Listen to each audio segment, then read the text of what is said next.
Good evening, ladies and gentlemen out there in YouTube land. I am Deleted Scenes, human being, American YouTuber Ronin, and I would like to welcome you to episode 60 of The Other Side of Midnight. The chat is already jumping, so I want to say hello. Friend of the channel, JPRPH1.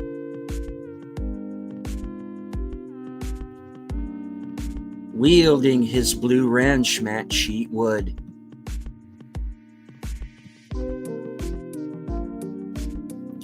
She of the smoldering new avatar, Letters Network.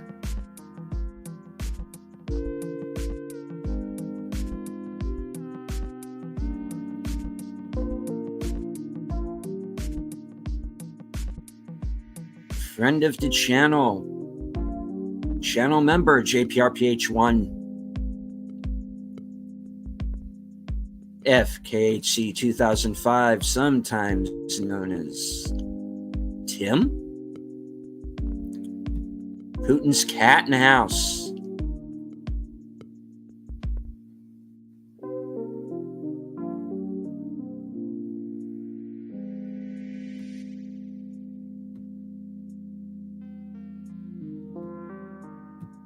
Adega Outlaw.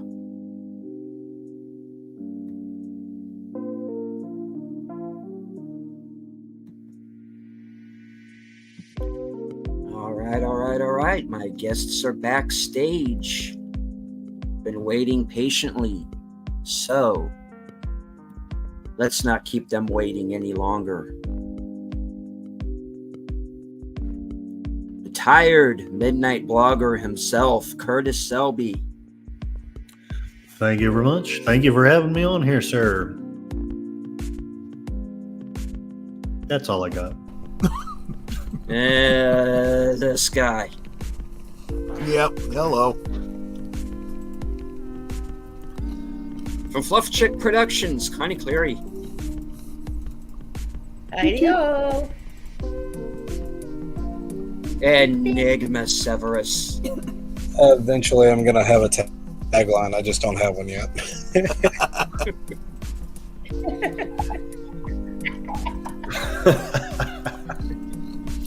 And the reason why I know you are all truly here.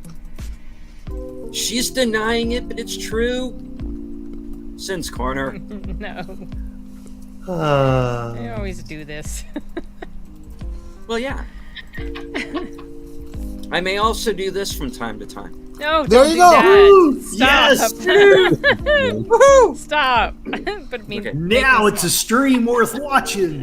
Yeah. Oh, jeez. It was at this point that the tired blogger found himself cast out of the entire.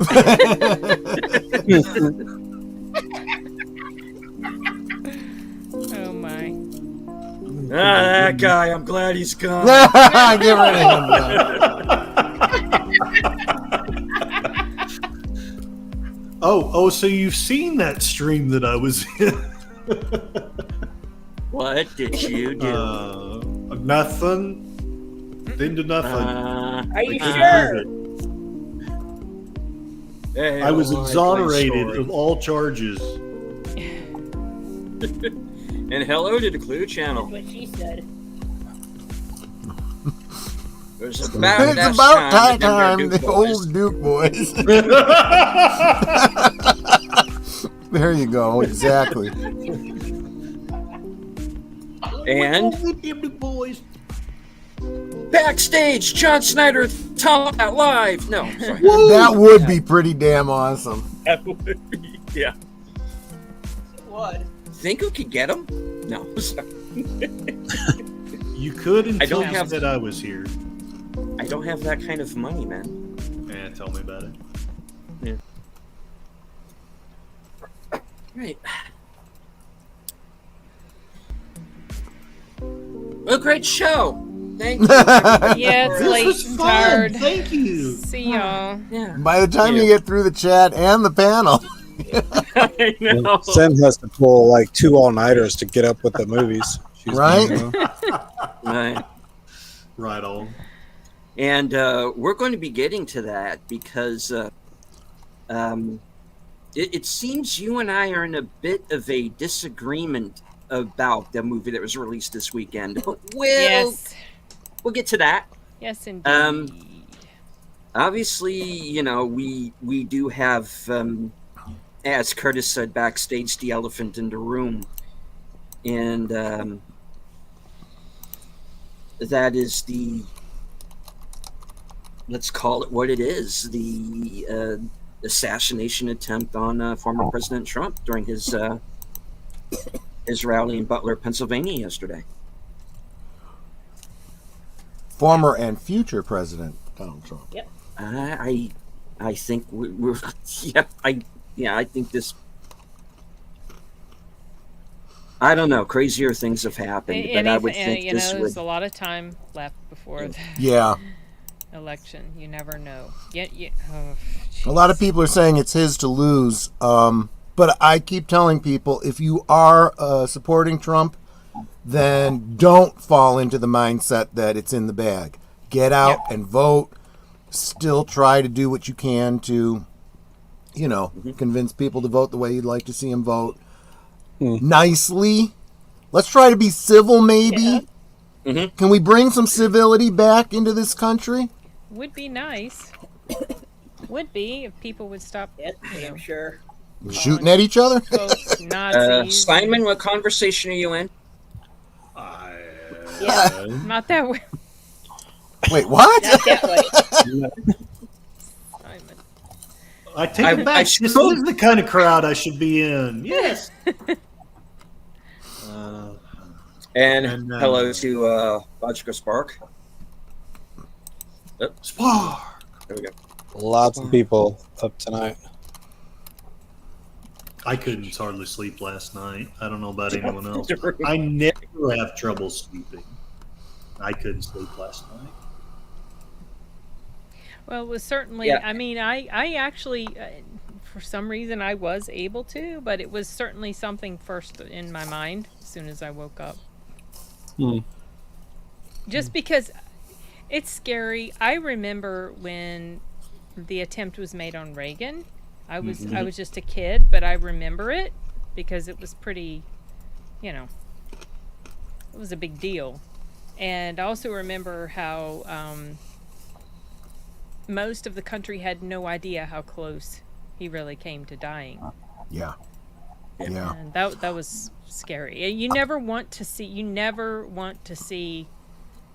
I mean, I would hope that most people would never want to see a sitting president or presidential candidate actually be taken out. It caught the damage to the country from something like that. You cannot. It's really, really frightening. And especially now, with as divided as so many people are, and if the attempt had been successful, today would not have been the same type of day. I was a little surprised to see, well, I shouldn't have been, but I was surprised to see Jodie Foster trending today. Well, because... With comments like, is Right. Jodie Foster okay? Has anyone seen her lately? Yeah, can you But- imagine how stressful that must have been on her, just as a young person? I can imagine. And I get the feeling that she had a lot going on in her life anyway, with a lot of craziness. But no, I remember that too. In fact, I wrote to the president as a kid, sending him prayers and whatnot, and received something back. I don't believe it came really from him. It was a printed, embossed, but it's got his signature on it, so who knows. Yeah. But it was kind of cool for a little kid. Our man from the future, Sashi. Hey, Sashi. Hi, Sashi. And I remember Hinckley going and basically making up that whole story of, well, I did it to impress Jodie Foster, and I'm like, should we tell him? Well, No, nothing to that. Okay, moving on. Okay. I don't think if you're talking about her sexuality, I don't think most people knew I Right. know. at that Right. time. No, she had then. not come I think out, people and were that was beginning not. to suspect a bit. That was I about don't the time know. people were beginning to suspect a Were little they bit. as far back as that? I don't know. Yes, Sure she was. remembers But when clearly, he Garfield wasn't in was- touch with reality either way. So Either way, yeah. You smart Alec, Tim. Garfield, the cat, those bastards. How dare they? Or the president. That was a really long time ago. Yeah, I was gonna say. I don't even remember Kennedy. I still remember when Rutherford B. Hayes invented the pornograph. ah, I got that. invented what? I stole that one, but I couldn't resist. I honestly wonder. I mean, this is more than we probably want to go into, but I wonder if the nation's ever healed from the assassination of Lincoln. I mean, There's What? actually a YouTube video of a guy that does interviews of people who were still alive even when historic things were done. You can find it on YouTube of a man giving a testimony of the day after. oh Yeah. wow, that's wild. Tim was ripping on me saying, maybe it was Lincoln. Yeah, that Lincoln assassination really shook me up. I still to this day have not seen the end of My American Cousin. Yeah, exactly. How does it end? I don't know. Back then we didn't have someone like Sin to do a review and let us know. Okay, I truly don't mean to go down a rabbit hole, but I don't know if any of you know this, but there was a conspiracy theory that John Wilkes Booth did not die. I have heard this. I Same here. listened to a podcast episode about it, and I'm going to tell you, it is compelling. One of the reasons I bring it up is because a man died in Enid back when my grandmother was a child, and it was claimed that this was the actual James Wilkes Booth. And she always swore that was actually him. I don't know. I don't have any idea. But I just thought I would throw that out there so that I could kill the conversation. Conspiracy Theories had I think it was Conspiracy Theories or Deathbed Confessions had an episode about that. That was the first time I'd ever heard that. And I think it was something I'd listened to earlier this year maybe. And it blew my mind, and I found it so fascinating. The thing is, whenever you have, especially historically, a situation where you don't have a body, it's very easy to say, well, maybe they didn't die. We don't have a body, because they burned him up in that barn. He could have gotten out. That's entirely possible, Yeah. Well, the claim is that wasn't even him in the barn. He had gone some other way, like he had parted ways with his companion. That's an and excellent somebody point, else. too, because, back then there was no forensics. They just had a Yeah. skeleton, and they just assumed. And, that's not the kind of thing that will hold up as forensic evidence these days. Well, I mean, he supposed. I think the story is that he was shot in the barn. He was brought out, and he died on the ground in front of the people that were there. Oh, That's from my understanding. That's the way the story goes. But then this episode that I listened to about it really makes you wonder. I mean, I could see it. I could see it happening. So, yeah. I mean, ultimately, though, when you get right down to it, doesn't matter. Yeah. The president was assassinated. The thing happened. Yes, we always want to see the bad guy brought to justice, but ultimately, the problem still remains. And we've had history dramatically altered as a result. Exactly. So many what ifs in history. What if Lincoln had lived? What if Kennedy had lived? What if Reagan had died? And honestly, I think that what freaks me out the most then is how close Trump came. Literally a second later if he hadn't turned his head, you know? I feel like with all this talk about alternate realities and, Mandela effects and stuff, there's definitely a universe where, Trump is no more, Exactly. I'm glad we're in this one, though, to be honest with you. Yeah. Yeah, it would. Either way, like whether it's something that happened to Trump or something that happened to Biden, it would be an absolute disaster for America. The upheaval. I think it would be like striking a match because things are already so not great here. I brought it up. Trump go to UFC fight? No, he did not. Someone had told me that he went golfing this morning before he flew out to Michigan. That was BS as well. Yeah, that was. Oh, BS. was That's it? too bad. I would have really loved for that to have been true. I saw a video of him golfing. I didn't know. It's hard to say. Honestly, what's. I don't know. I just saw a video. It was reported that he did, but who the heck knows? There's a lot of incorrect information that gets passed around. I do know that he arrived in Wisconsin earlier this evening.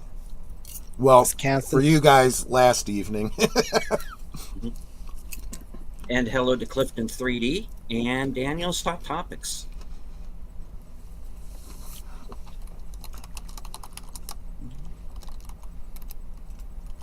But yeah, I mean, I don't want anybody to get us wrong here in the chat, okay? If somebody took a shot at Biden, I would be just as upset. 100%. Absolutely. We cannot be having that. So anybody who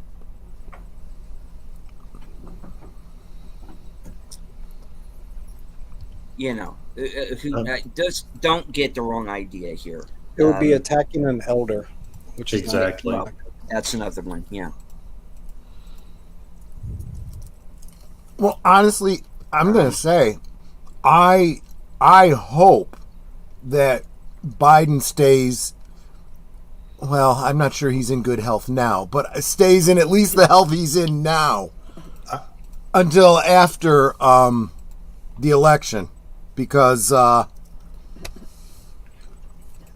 I mean, it seems like a real crap show right now on the DNC side. Imagine.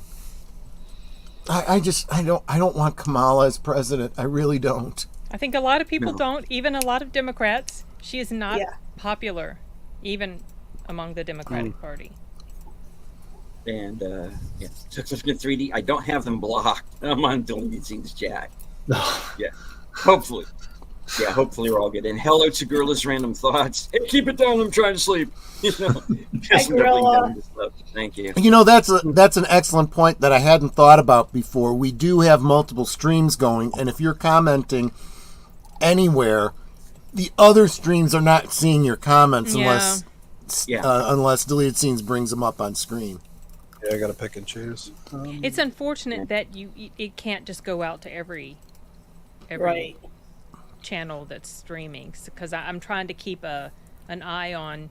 I saw a question about me on on Troy's channel. Oh, and then I'm watching Rumble, and then I'm watching mine so that I can maybe interact. But something that popped up for me, you guys, and I don't know if it did for you. I got a message that I can't stream to Twitter unless I'm subscribed now. This is new. Yeah, I saw that. Yeah. Unless you're subscribed to what? Twitter. I refuse I to haven't call it seen X. that. I'm going to continue dead naming Twitter. I'm not going to change the name. I'm not sure where you're located, Simon. That would be a question pertaining to your statement. Just as an overall comment, Simon had said, I cannot understand what y'all see in Trump.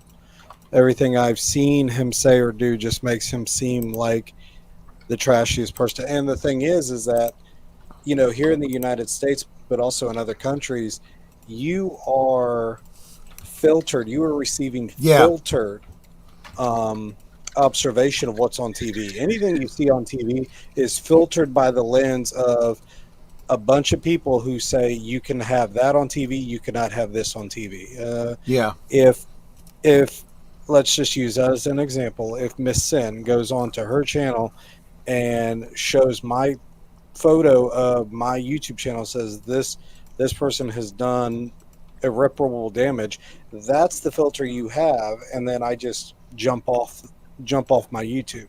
That's the only information you have now. And so Right.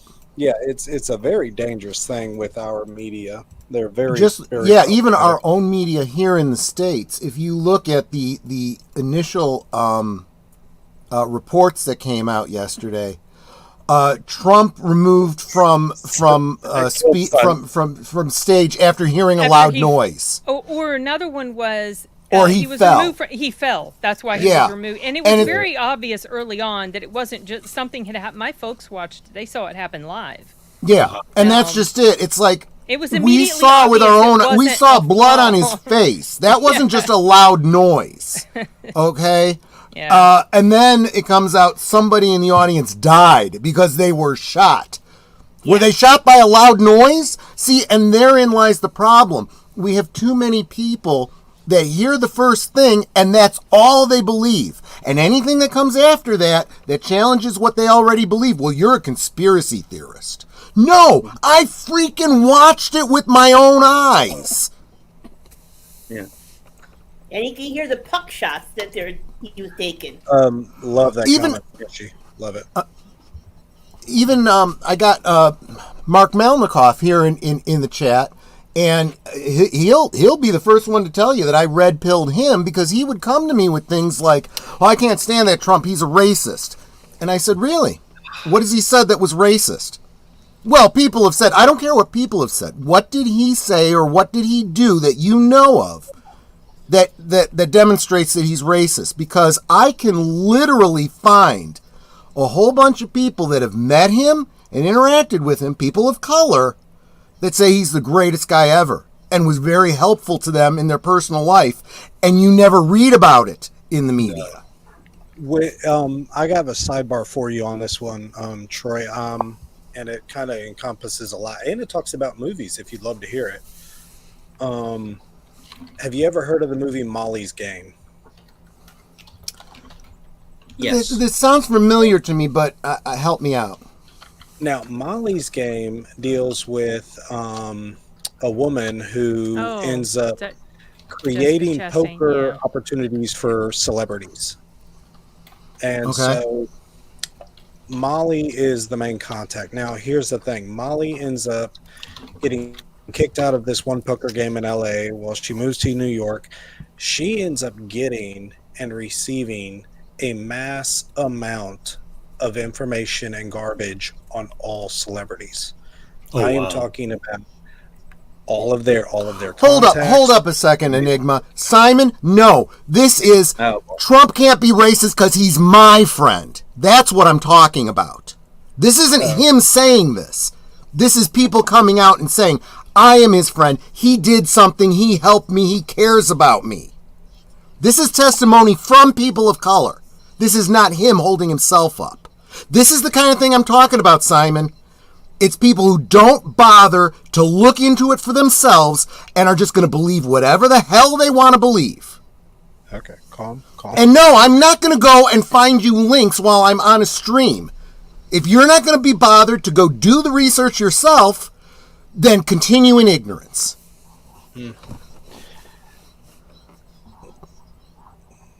So back to Molly's Game real quick.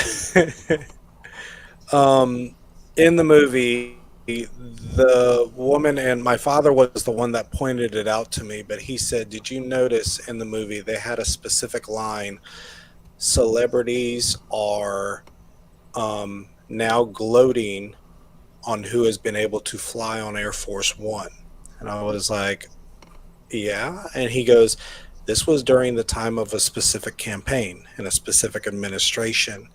And if you go and watch the movie, the woman had so much information and so much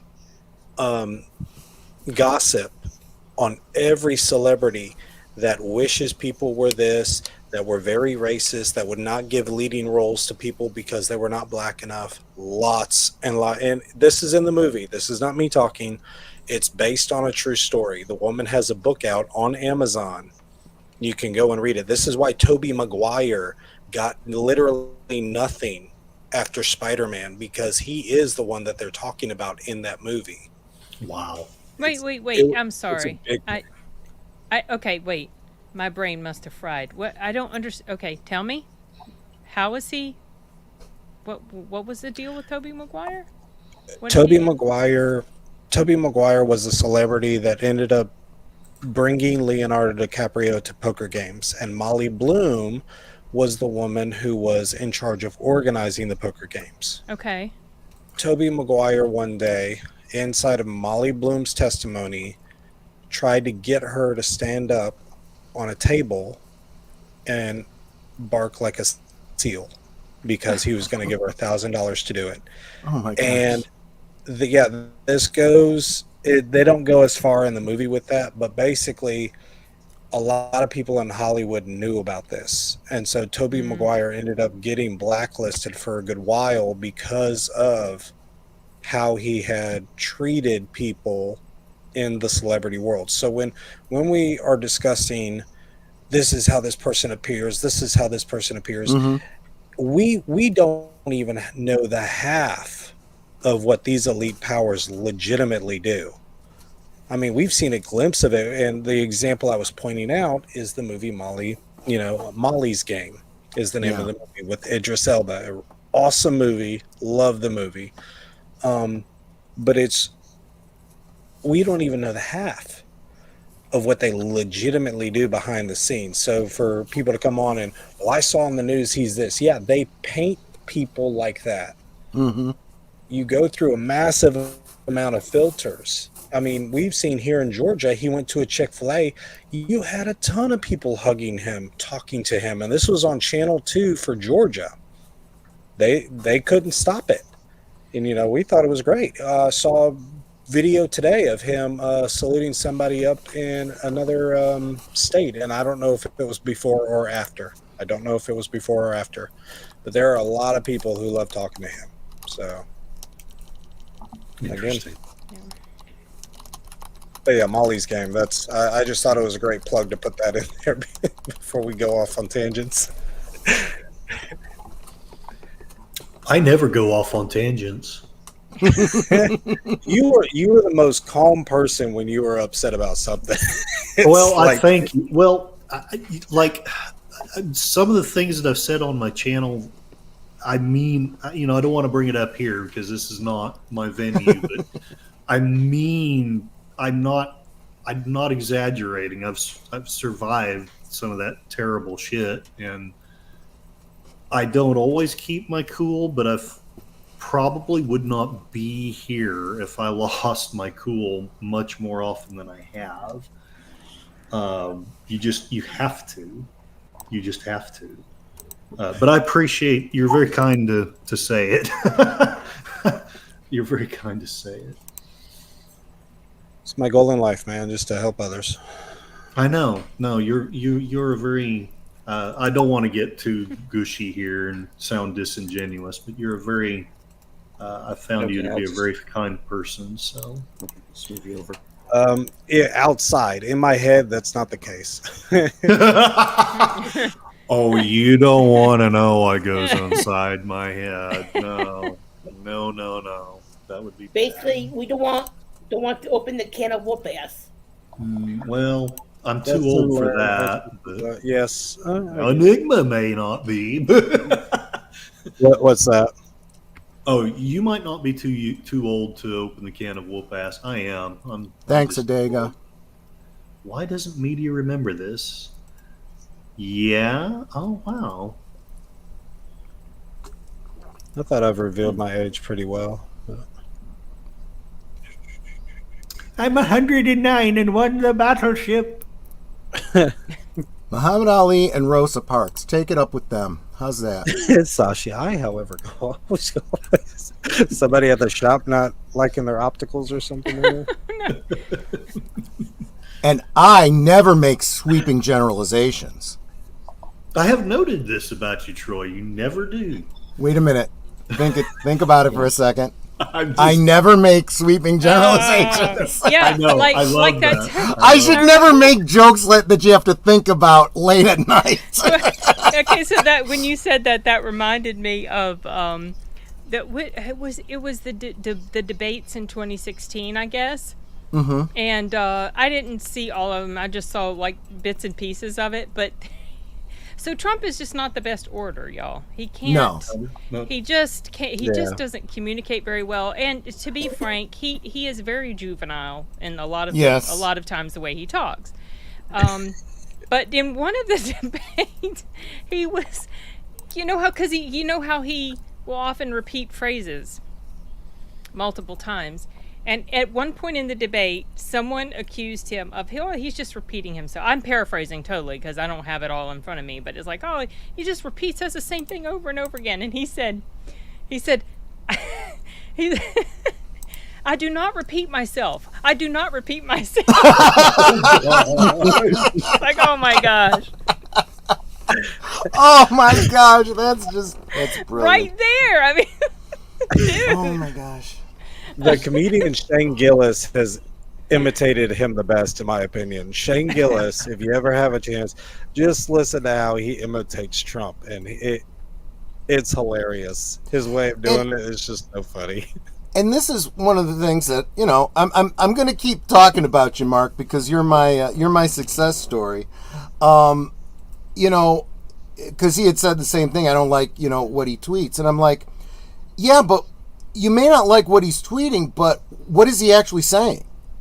Because it's pretty right on the money. And the fact is, there's a lot of people that look past the juvenile stuff and go, I kind of relate to this guy. He's not some, hoity-toity, talking down to me. He talks the way I talk. He talks the way people I know talk. It's kind of ironic because he's running on the Republican ticket, being popular among blue collar. Blue collar used to be the thing the Democrats were after, right? Well, they clearly don't represent blue collar anymore. Oh, no. Well, I think in large part they have postured as a friend to, the little guy. Mm-hmm. But I don't know, especially lately, it feels like they haven't really. I mean, they're about as elitist as you can get. And I feel like they look, well, I feel like they look down on us people, on the regular folks, the people that aren't elitists. Yeah. Simon, how are things going in Ireland? Maybe you should focus a little bit more there. Okay. Things all peachy over there? Yeah, let's keep it mild in the chat and in the show. Let's just all chill out and move on to. I don't want to do this tonight, okay, folks? I don't know, dude. I'm more. My family and descendants are out of Spain and Scotland, so you may have an issue with me. I'm part Scottish, but I'm lazy on a good number of times. I mean, procrastination is like no other in my brain. Well, anyone that follows me knows that's true too. So, only recently have I been able to video edit movies within a matter of 7 hours and not worry about it. So,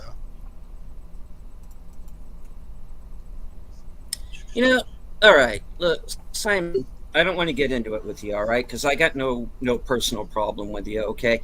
How the man goes about financing his campaign, as long as he's doing it legally, it is perfectly fine. All right. If working class people want to give the guy money, let them give the guy money. Yeah, we have campaign finance laws here. Okay? We do. And guess what? The other guy's a billionaire too. Let me tell you something about Donald Trump, okay? I was never a fan of this guy until he ran for president, okay? And now I'm a fan of him because he nearly fucking got his head blown off. I didn't even know who he was in Home Alone 2. Like, legitimately, Yeah. I don't follow any of his shows. I knew nothing. I think I actually about knew him. who he was because he was just, you saw him in the tabloids and stuff with his wife. I was surprised as everybody You saw him else. in the tabloids hanging out with the Democrats back then. See, that's the interesting I don't thing. remember, They but loved him then. They loved him then. The Democrats did not go after Donald Trump until after he switched parties and ran against Hillary Clinton. Yep. That's when the problem started.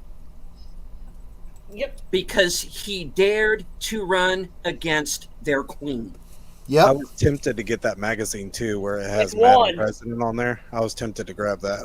Big friend of Oprah. He was on the Oprah show a bunch of times. Yeah. What's interesting is when God, it was in the 80s. He was on the Oprah show talking about, if I ever ran for president, these are the things I would do. And sure enough, he's run for president, and these are the things he's been doing. He has not changed his stance. His stance was great with the Democrats back in the 80s, but now they have a problem with him because it's an R instead of a D. Yeah, I remember seeing that conversation years ago. And they did the same thing to Reagan when he switched parties. Because Reagan, you got to remember something. Reagan was the president of the Screen Actors Guild at one point. Yep, and he was the governor of California as a Democrat. He was the biggest liberal going Yep. until the 70s. And he switched parties. And then all of those Democrats that he was all buddy-buddy with turned on him. But as he said, he didn't leave the Democratic Party. The Democratic Party left him. Yeah. Well, a lot of people feel that way, especially now. There Yeah. are people. So, Who's FKH again? I'm sorry. FK. Oh, Tim. I don't know. Tim. Yeah. Go again. Sam, No, you're a lot of people have maintained they're the same. It's the party around them that has, or the group, let's say of leftists or whatever, that have shifted so far to the left that now they're like being accused of People like something- Tulsi Gabbard and whatnot. Oh, like Tulsi Gabbard. I mean, take care of it, I voted for Tulsi Gabbard in the primaries, and because I'm unaffiliated where I am, and because of that, I can, in a primary election, I can choose what ballot I want to vote on. Yeah, so you can't do that in Illinois. You have to declare. Yeah, you can't do that in all states. It's unfortunate, but so when those primaries came around, I got a Democrat ballot, and I voted for Tulsi Gabbard. And the only restriction where I am is if there's a runoff, like let's say if I vote on the Democrat ballot and then the Republicans end up having a runoff, Right. I can't then go and vote in the Republican one. I have to stick. Oh, I see. I can't cross over like that. Wow, that's Do you know if complicated. Tulsi is single? Do I know if she is? I don't know.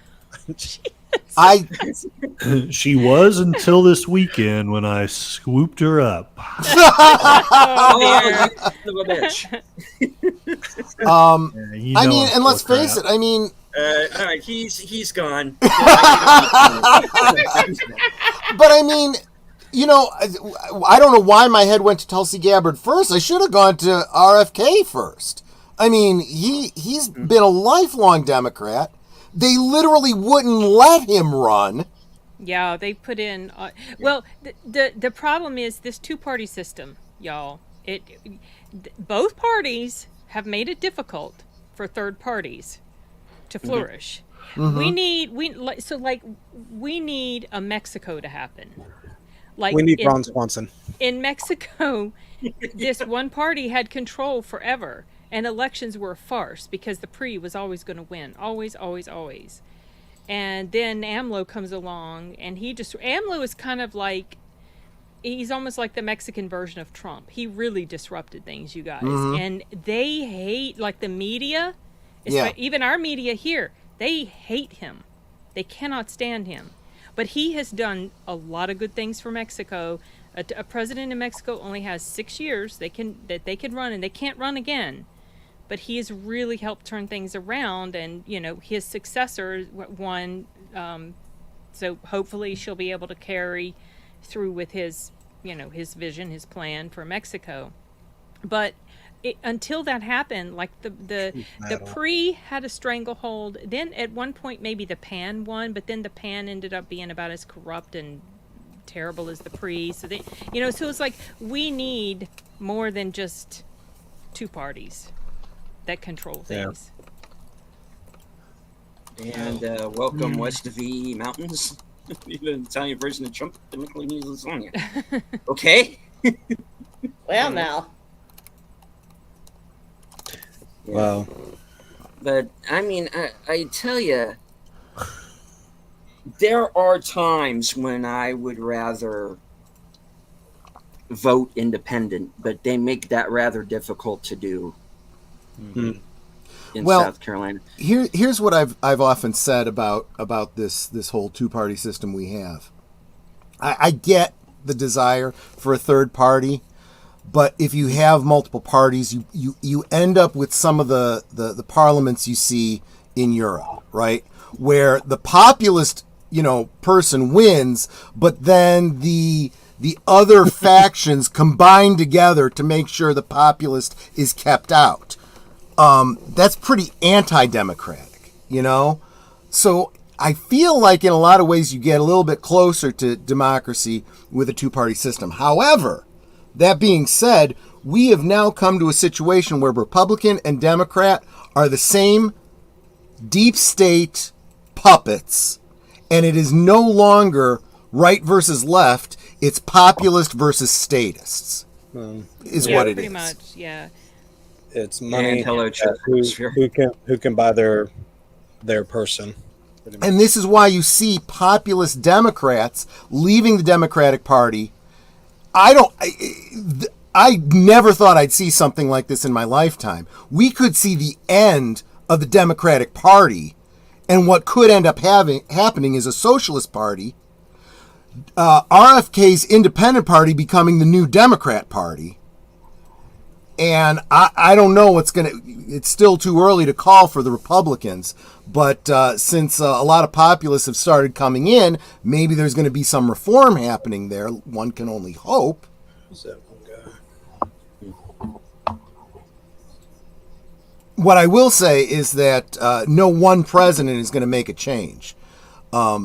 This is another reason why I think it's so important that Trump choose a good running mate that he sets up for success in 4 years.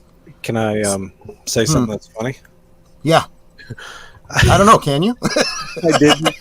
I didn't know who the guy's name was, but as you were talking about it, I was like, I'm just happy this one guy is out because I got tired of looking at him on the TV. But I put in Google, I put turtle-faced congressman, and they came up with Mitch McConnell. Yes. Mitch McConnell, yes.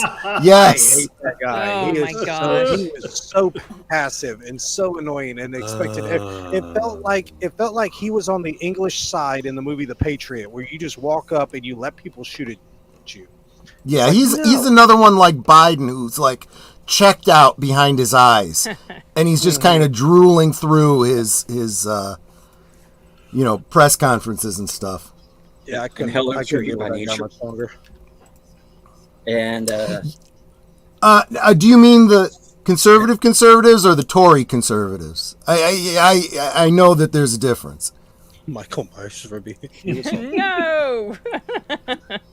Which Michael Myers? The one with the mask? No, it's this one. I'm wearing a Michael Myers shirt. I don't know. Oh, okay. That, but He's coming back. he knows that Michael Myers scares me. That's right. Looks like he wants to give you a kiss. He's over your left shoulder. I surround myself with imagery, hoping that I'll be desensitized enough that he won't scare me. But I still have nightmares about him, so it doesn't work. It's a perfect thing of him being behind Exactly. you, like Jamie Lee Curtis in the first one. I mean, it's a great hit. No, Gorilla Random Thoughts, you're absolutely right. That's the same thing I was thinking, too. I said that earlier on in the stream. I think JD Vance would probably be his best bet. Vivek would be good too, but I don't see him choosing Vivek. Although I do hope he puts Vivek somewhere in his cabinet to set him up for a run in the future.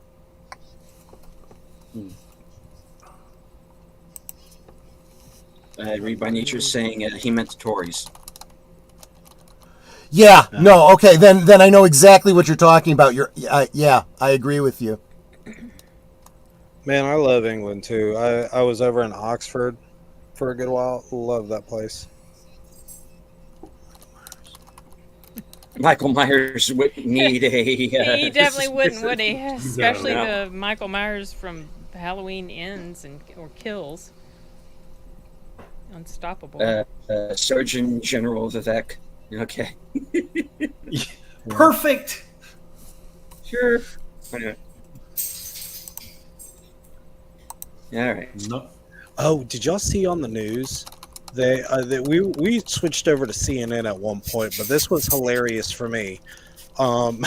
They were making comments, and they were like, "Well, what about this guy? And what about this guy?" And I'm just going off of Simon's comment here, but they were so upset about something, and they said, "What about that fat boy up in Korea?" I was like, "This is on CNN." It was so funny, but I was like, "How could you say that on live TV?"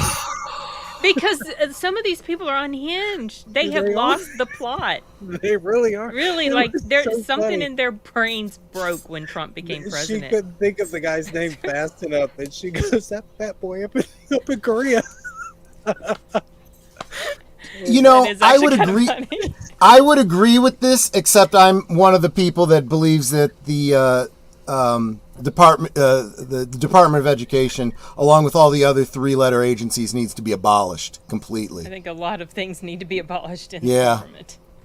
Read by Nature says Vivek, Many Secretary of Defense of the Elder Scrolls. Yes. Well, someone better be keeping an eye on those things. Yeah. All right. Well, let's get off this topic. I think we've kind of taken it about as far as we can go this evening. I've now done like 2 hours of political back and forth. It gets exhausting to think about it. Yeah. And so let's move on to the. I accept that nomination. I want to run on the Targ Party. And hello to Outlaw Bill. Good to see Hey, you, sir. Bill. All right, so let's get back to the what I really wanted to talk about this evening in this long national nightmare perpetrated by this woman right here.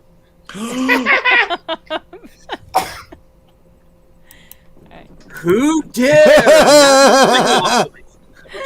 Okay. All right. Now He we looks now guilty. we get to the fun stuff, folks. Our Okay. disagreement about long legs? Is that what you're Yes. is that where you're going? Yeah, I knew That's it. what we're getting to. Okay. I like long legs on principle. What do you have against legs then? I had nothing at all. Just certain legs. Mhm. And a movie called Long Legs. I'm not creative. All right. Deleted. Don't put me on the scene like this. I know you have your review up right now. Yeah. Unfortunately, I did not have time to watch it before the broadcast. So give us your thoughts. Oh, okay. Well, okay. So I went into this expecting it was going to be something more in the vein of Silence of the Lambs. I had heard it compared to that. So when the supernatural angle happened, I was like, oh. Oh. And then when they explained the whole supernatural angle, it was like, yeah.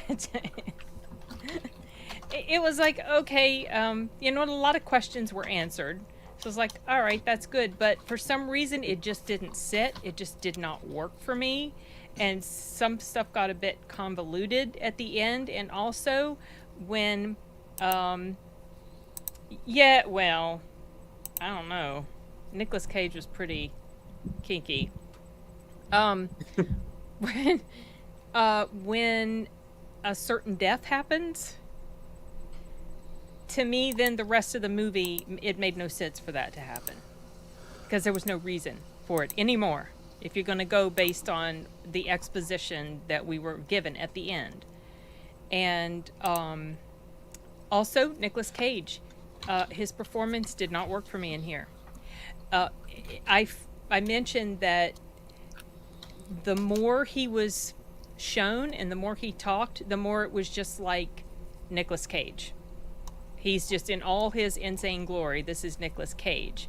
He didn't sink into the role as much as I feel like he should have. He went way overboard, and instead of it being creepy to me, it was just annoying. I would just, please just stop talking. Just don't. Hush. Just hush. It doesn't work. It just, I don't know, deleted, and I wanted it to work. But I came away not satisfied at all, and I couldn't quite put my finger on it at the time. I was like, this just, I don't know about this. And so I was watching some reviews of some people. I watched the review, Deep Focus Lenses review. I watched Fish Jelly's review. I watched Real Shift's review.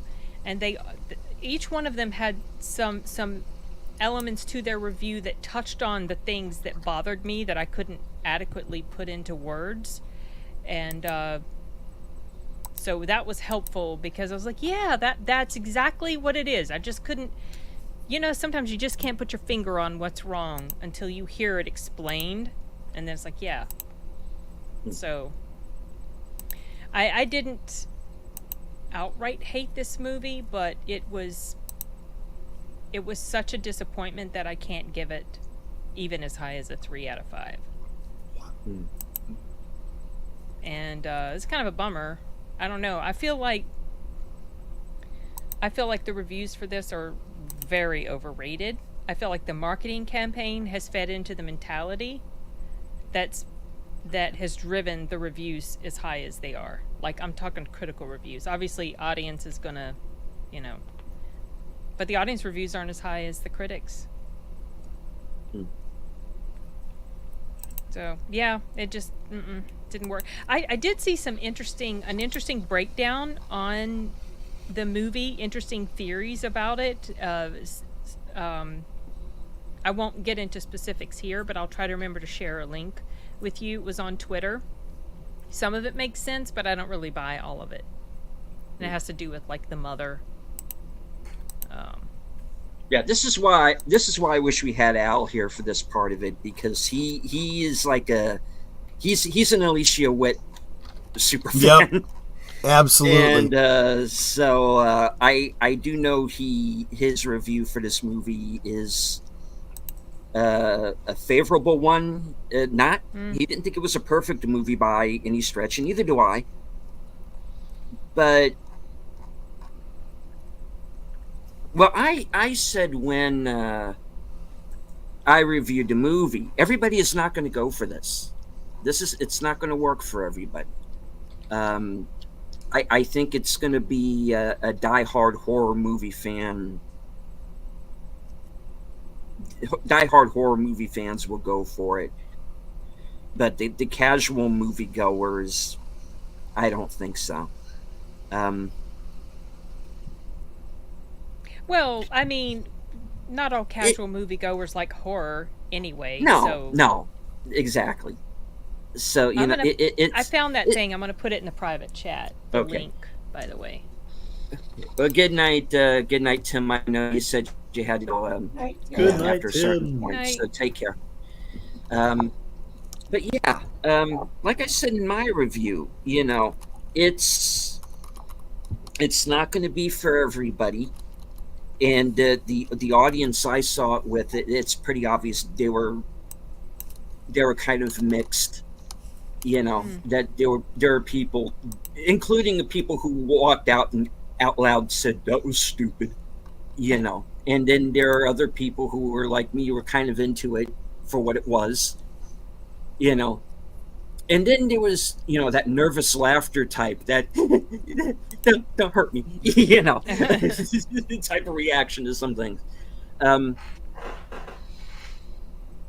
Oh, there's no way this chick should have been an FBI agent either, by the way. No. So I could not connect with her character. This has nothing at all to do with the performance, because she was fine, but her character, I could not connect with her on a level that I feel like I needed to in order to like this a bit more. So some people were like, I saw one reviewer say, in today's language, in today's terminology, she would probably be considered on the spectrum. Yes. Maybe she was just damaged from her childhood. That too. Yeah. Whatever. Either way, whether she's on the spectrum or she was damaged from her childhood, her issues in interacting with her fellow human beings should have disqualified her from even being an agent. So that in itself was just like, okay, that whole thing of her being an agent doesn't even work. And then the whole thing about her intuition, they never really explored that more fully, other than just, oh, she has intuition, maybe she's a little psychic, but it didn't really play much into the rest of the story. So I was like, well, okay. I don't know. She must be intriguing, but we will ignore it.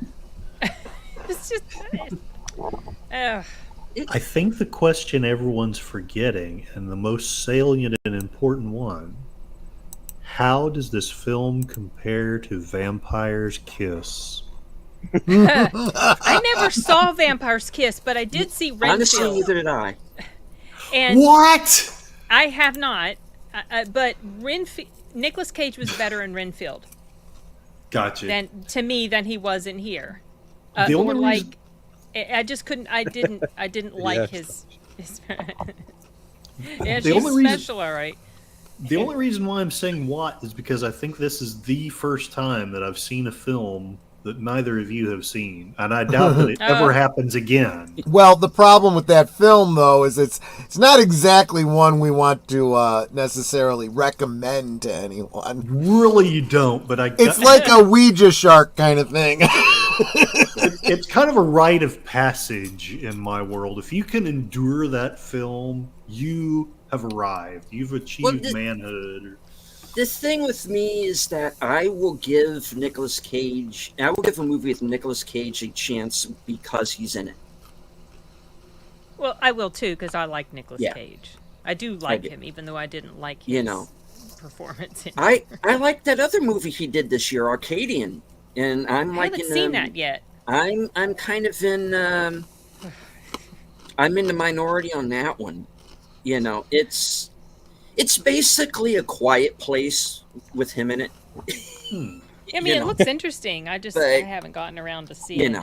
And the creatures in that, which are like these, tiki jackhammer things. They're just, they're pretty well done. Oh, another thing. The Wicker Man, not the bees. Not the bees. At the end, when there's gunshots being fired, now, I felt like this character didn't fire enough to have completely emptied. And then, conveniently, there's no more bullets left at a certain moment. That was weird. Because it's just... without going too far into the ending...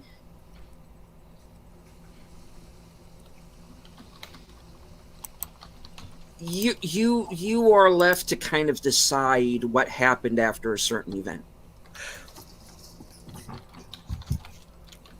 And I felt, okay, this movie needs one more scene. Because I want to know, did this happen? Or did that happen? It's a little open-ended. And you're just kind of left to decide, and I that's something that I actually didn't like. Is that I think closure. I think the ending is too abrupt. Yeah, I'm not a huge fan of open-ended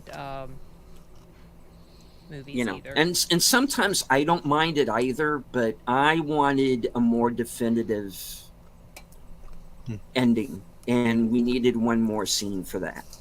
Now, to go back to what you were saying earlier, there is something that I agree with you on, and I think I agree that the Silence of the Lambs comparison is wrong, because these are two totally different kind of movies. Oh, yeah, absolutely. Silence of the Lambs is a more grounded. It's more grounded. It's a more realistic film. This is a movie that goes into, you know, a psychic ability. There's the whole Satan worship element to it. There's supernatural elements to it. Possession, Possession. basically. Yeah. And so, they're two totally different movies. And I get why, you have a critic that's comparing your movie to a movie that won the Best Picture Academy Award. So, yeah, use that blurb. I get it. Well, she's a female FBI agent hunting a serial killer. That's really the only comparison you can make. Yeah. And the taglines of, scariest movie of the decade. No, it absolutely is not. Give me a break. No. And I've said that before, I've said that before, you got to go a pretty long way to scare me in one of these movies anyway. You got to get pretty extreme. Really, you got to really go there. Is anybody going into this movie thinking that it's going to be this next level masterpiece? No movie has ever scared you like this. Yeah, it's not a masterpiece. But I admire the try. Yeah, I mean, at least it was something original, and it was something. It is original, and they're not preaching at you. No, it's a movie that is out to just be this creepy little movie, and and it's kind of. You got the wrong it's a little vowel there, artsy-fartsy. Simon. Sorry, I got distracted by Simon's comment. No, that's fine. I'm sorry. Repeat what you said, please. I said it's more of an arty, independent horror film. Yeah. And if you go into it with that mindset, I think you'll get through it. But it's okay. So I mentioned something. It's a good movie. It's okay. Go ahead. I mentioned something in my review about.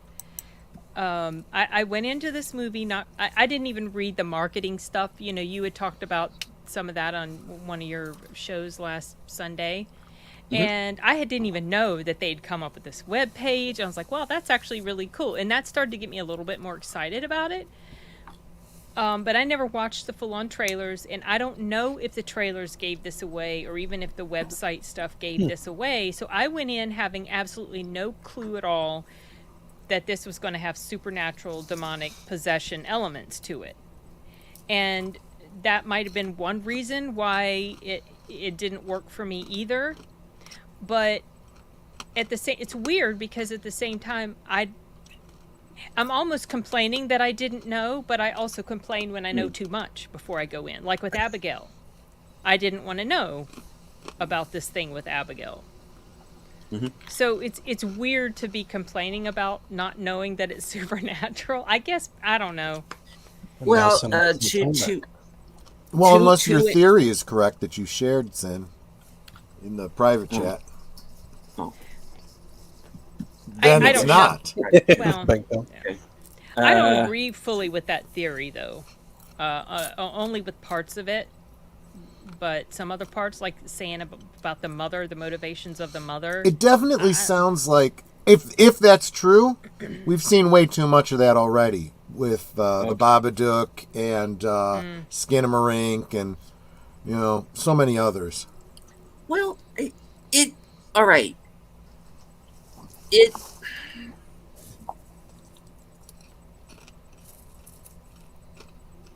well that depends on if you think the mother is the threat in Skinamarink.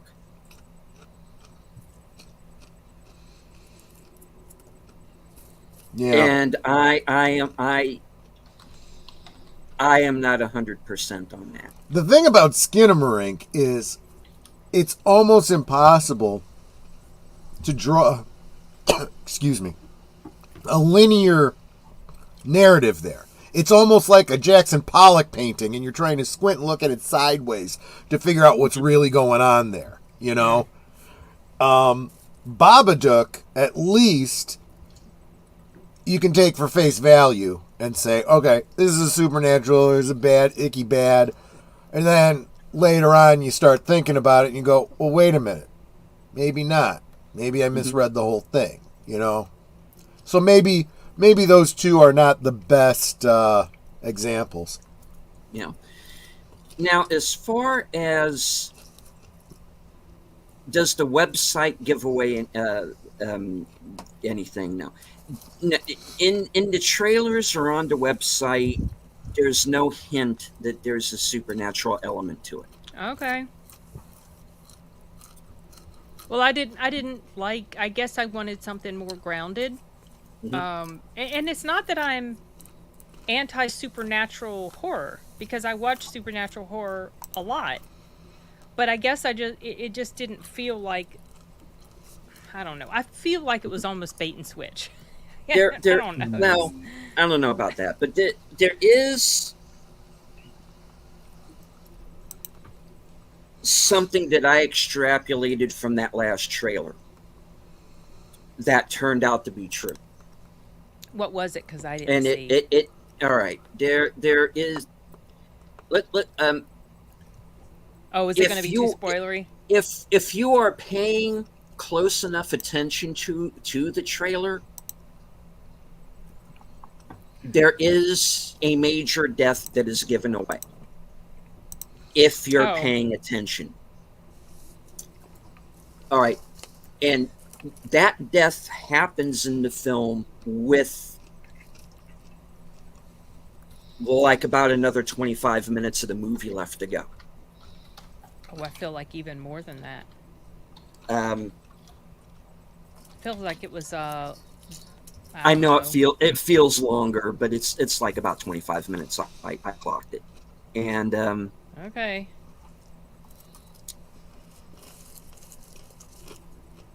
And when that happens, that's when I realized that a theory that I had going in was correct, which without giving too much away. Okay, this person is now no longer with us, therefore, this now has to happen. Yeah. So yeah, the third act is a little on the predictable side. And that did downgrade things for me a little. But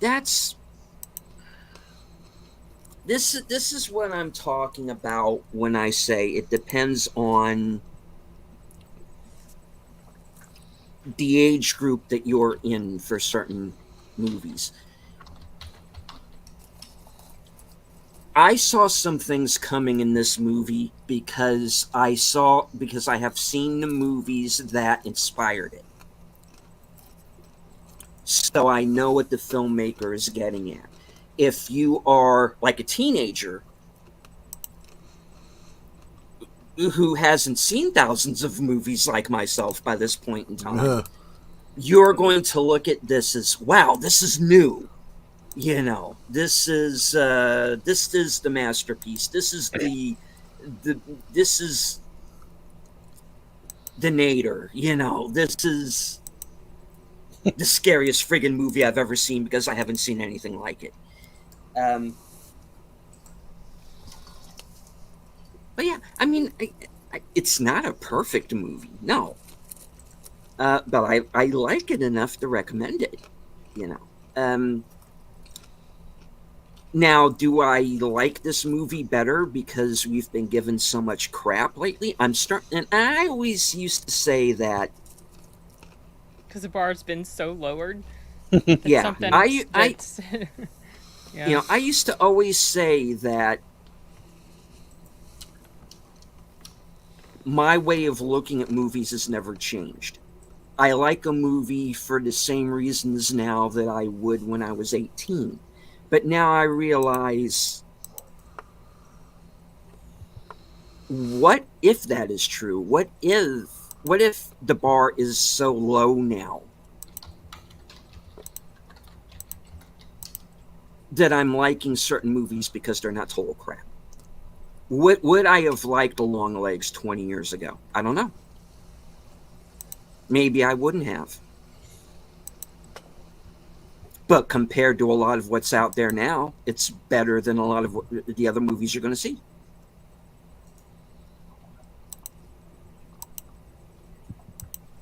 I don't look at movies the same way anymore. That's the unfortunate thing.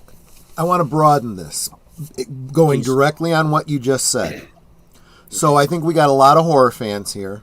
Hell, horror fans just in the chat, in the panel here, let alone the chat. Do you feel that horror, and I'm not talking about quality over time, I'm just talking about exposure over time. Do you feel like you become desensitized and it gets harder and harder for you to be afraid, to be terrified by a horror film?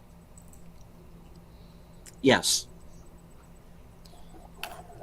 If they come up with some original methods of inflicting fear into the audience. Yeah, because a lot of like for me, the more gruesome and explicit something is, actually the less scary it is because the less realistic I just can't. Right. Yeah.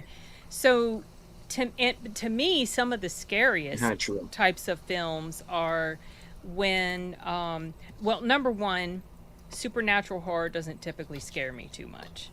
So the things that scare me are things that could be pretty realistic. Like, okay, so before Michael Myers became this unstoppable entity, right, it could have been this real guy just, you know, walking around with this creepy ass mask killing people. Also, another film that creeped me the heck out, there were certain scenes that were so creepy, was that movie Hush, the Mike Flanagan film with his wife, and she played a deaf person.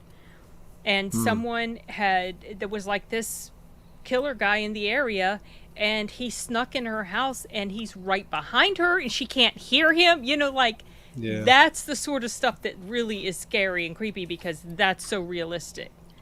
And that wasn't necessarily anything super original that was done, but it was effective for me. Yeah, I think there's a couple things for me that tend to desensitize me. I think this is where I start to get a little bit morbid, but I feel like the older I get and the more I face my own mortality, the less death scares me. So when you are putting yourself into the mindset of a situation like that, you know, I think this is the way we deal with nightmares. This is the way we deal with dreams. We go, this is an opportunity for me to live out a scenario and figure out what I would do in a safe environment. That's kind of what horror films are. And we all do this, right? How would I survive this? How would I survive that? Well, that was stupid. I wouldn't go do up that. the stairs when everything's dark. Let's hide behind the chainsaws. You know, it's like they do some of the dumbest stuff. Oh, let's get into the running car. No, let's go hide behind the chainsaw. No, but it eventually gets to the point where you realize life is like that. You eventually find yourself in a situation where, you know, I hate to go back to where we started with, but you get up on that stage knowing that you could be a target, and you've decided that's fine. If that's the way I go out, that's the way I go out, and I'm going to live my life. And when I survive it, I stand up and I go, I'm going to keep fighting. I don't care. you know, and I feel like that's more and more the attitude I'm getting in life. So just the simple life and death thing has gotten to be the point where it's not enough. I agree with you 100% about the supernatural thing too. I think I got that kind of on straight too. It's the existential stuff, the real cerebral stuff that starts to scare me, you know? And that's why I gravitate to these fan theories about it's not just what you're seeing in the movie, there's more to it than that. And every now and again, someone will put out a theory that is just more chilling than anything that I realized I was seeing in the movie. And then suddenly, maybe days and weeks after I see something, I go, oh, you know? Those are kind of the best. Those are the best scares. Those are the, boy, did I get my money's worth, and I'm still thinking about it, you know, all this time later. All right. I I'll have just to read agree with this. Scared. Sorry. I have to agree with Troy on what you're saying because I grew up on horror. Sure. I'm so used to seeing it. Yeah. And I have to agree with what you're all saying. So if you do something original with what you're saying on the cerebral aspect, Yeah. I would love to see something like that.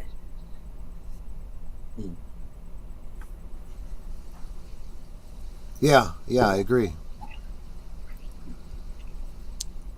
Someone else was starting to say something, and I was just going to ask, what was something that you've seen lately? What's a more recent thing that has actually affected you?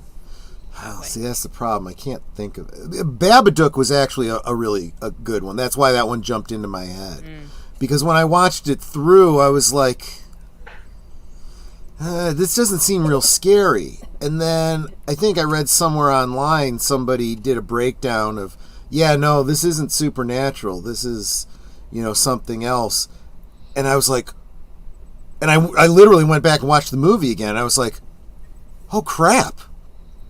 Oh my gosh, that's probably true. Oh, that's terrible. You know? So I guess that's...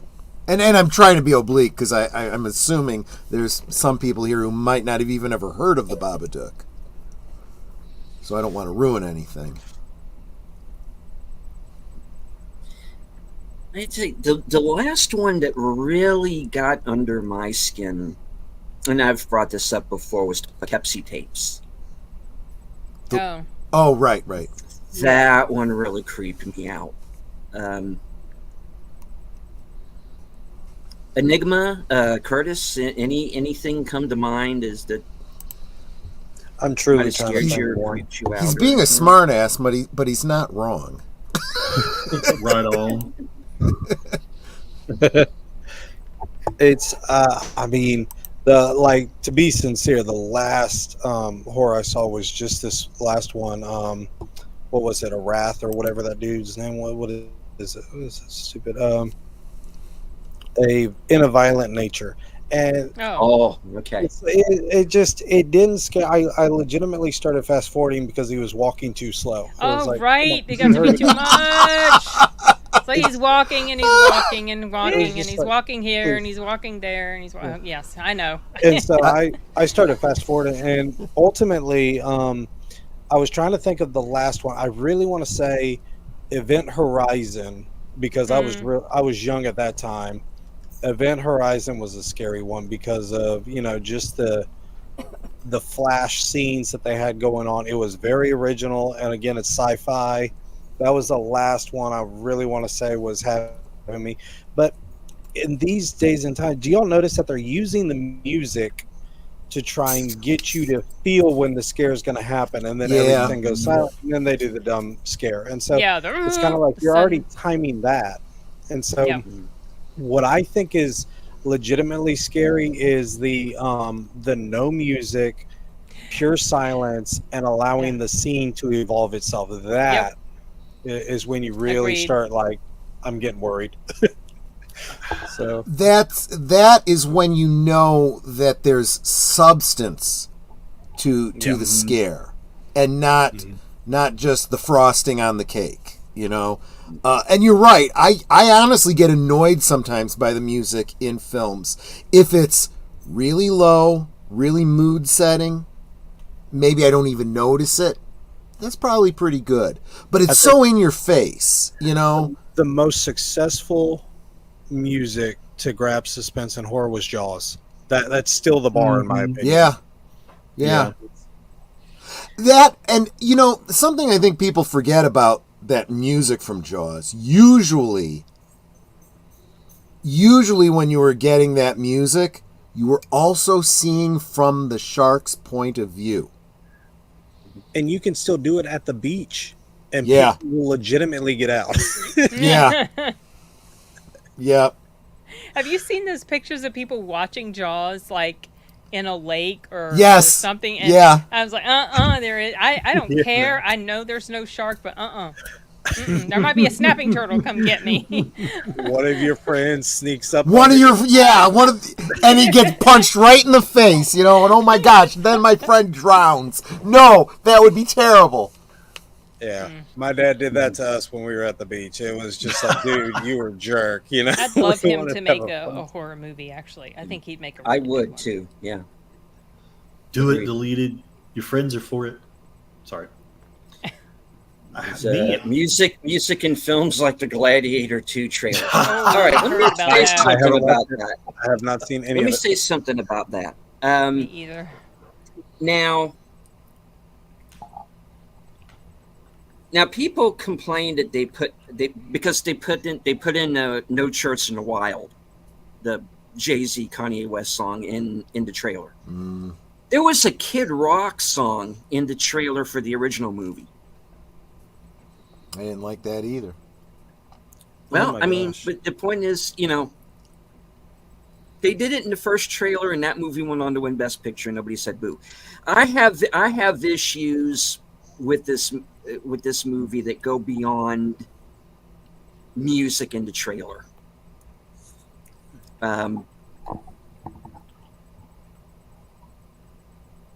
The only good thing about this movie, near as I can tell, is Denzel Washington's in it. Oh, cool. You know, but you know that's all right. Give me a supercut of his scenes. He looks like he's having a blast being there. I don't know. This movie just looks like a cash grab to me. Yeah, it probably is. and that- I'm still gonna I go w- see it though. Do I want to sit to Pedro Pascal though for 2.5 hours? Oh, that's And I'm true. not sure I want to. He's definitely He'll- worn very thin. But he's the baddie, so maybe he'll get killed. Maybe. It All right. might be- Since Bill is with us, and hello, Bill. that is. You are a muted, picture. sir. I like the avatar. Hello? Can you hear me? I Yep. do. We can now. Yes. Yeah. All right. You brought up Okay. Session 9 in the chat, and that's a good Session one 9. Oh, too. Yeah, very love that. creepy little movie. I love Yeah. Session 9. Wait, is that the one with the? Wait, that's the one with the aliens? No. No. What am I? That's what am I- District 9. Oh, District 9. Okay, yeah, I haven't seen Session 9. Okay. Session 9 is there's this group of people, guys who clean like the hazardous materials, Avesta, not, and they're in the Danvers State Hospital. Oh, They're I have cleaning seen and that. This Yeah. guy Have. finds these tapes with an interview of one of the patients there. Okay. been Yeah, a yeah. That's why I love that movie, because it's like,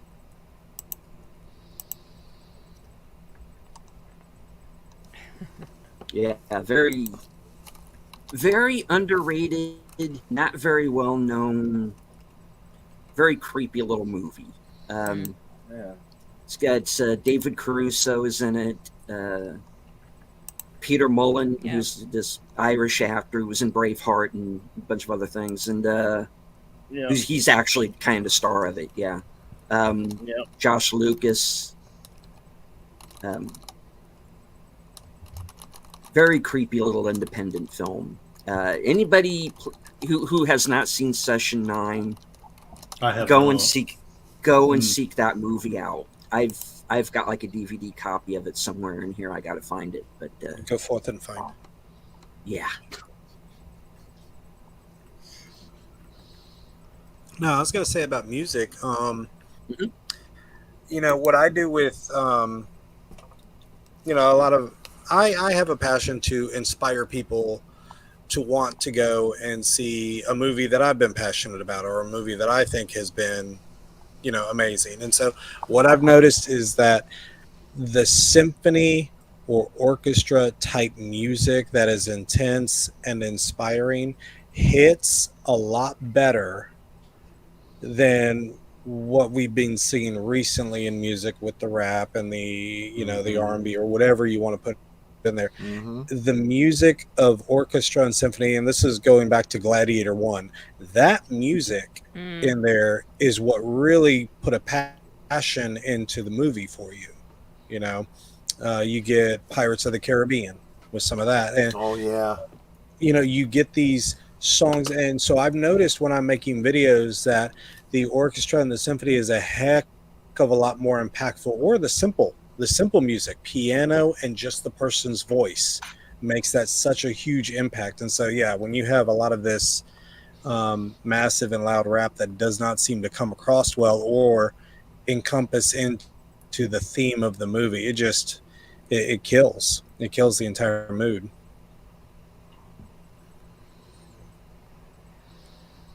Tree Rock says there are Yes, not too many. I have seen Identity, Tree Rock Creations. Yeah, another good one. Yeah. Yeah, that's fun. That's a psychological one. Mhm.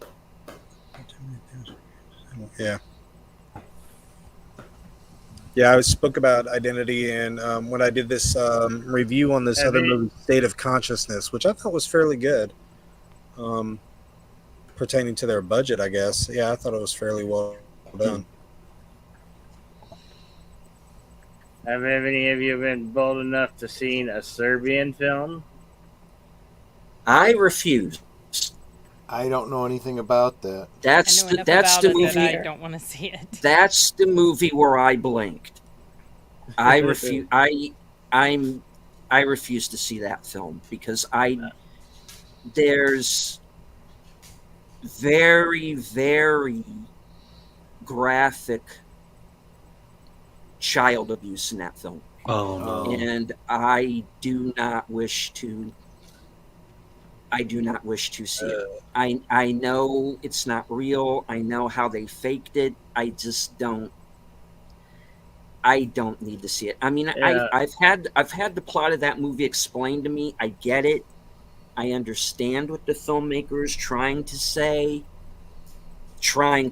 He just So there's two copies you can get. You can get the really one that's really graphic, or the lesser one, and I got the lesser one. So yeah. It's just I get it. I understand what they're trying to say. You got the filmmakers really trying to say, "Hey, my country's gone to shit," which it has. But it goes into a direction that really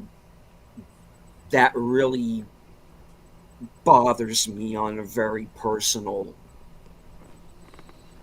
level, and that will be something that I'll be willing to discuss off screen. But another graphic horror film. It's not really a horror film. It's called Jack Ketchum's The Girl Next Door. Yeah, that's the sad thing about that is that actually happened. Yeah. It's over here. Let me blow you up there, Bill. Yeah. There's a couple of different versions of that story, in fact.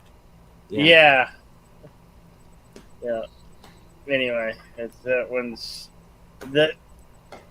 what the poor girl endures, and this is one that Walter Peck from Ghostbusters is in this one. Oh.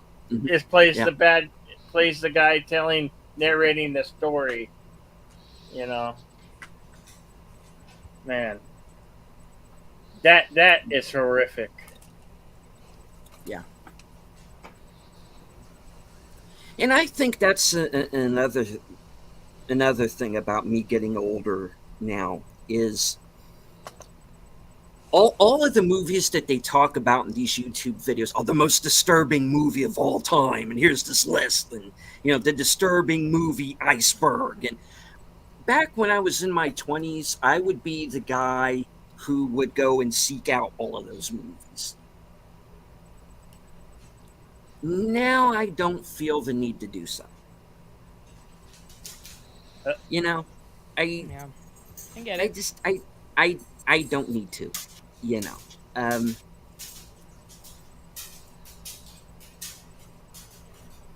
There's a great YouTuber who reviews all these ones. Spooky Rice. Yeah. He reviews it and tells pretty informative on horror films. Mm-hmm. Yeah, I've watched his channel, and yeah, I mean, I don't feel the need to go there anymore. Like you can take like the August Underground films, for example. There was a time when I would have watched those movies, but now I don't feel the need to do so. I'm glad that the guy went and spent his own money basically and got some friends and got a camera and made this horror movie and did all the makeup themselves. I just don't need to see anybody go through all that.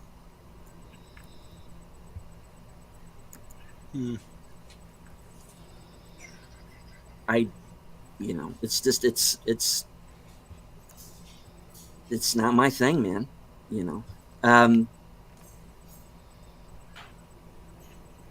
I mean, I can watch a Friday the 13th movie. I can watch Freddy and Michael Myers, and I can watch a Longlegs and a Violent Nature.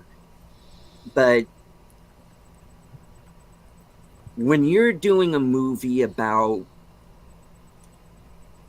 people trapped in some asshole's basement, and they're not going to get out, and the whole movie is just going to be 90 minutes of watching these people get fucked up, I don't need to see it. Because my mind goes to that sort of thing happens. Yeah. And there's probably somebody trapped in somebody's basement right now, and probably closer than I think.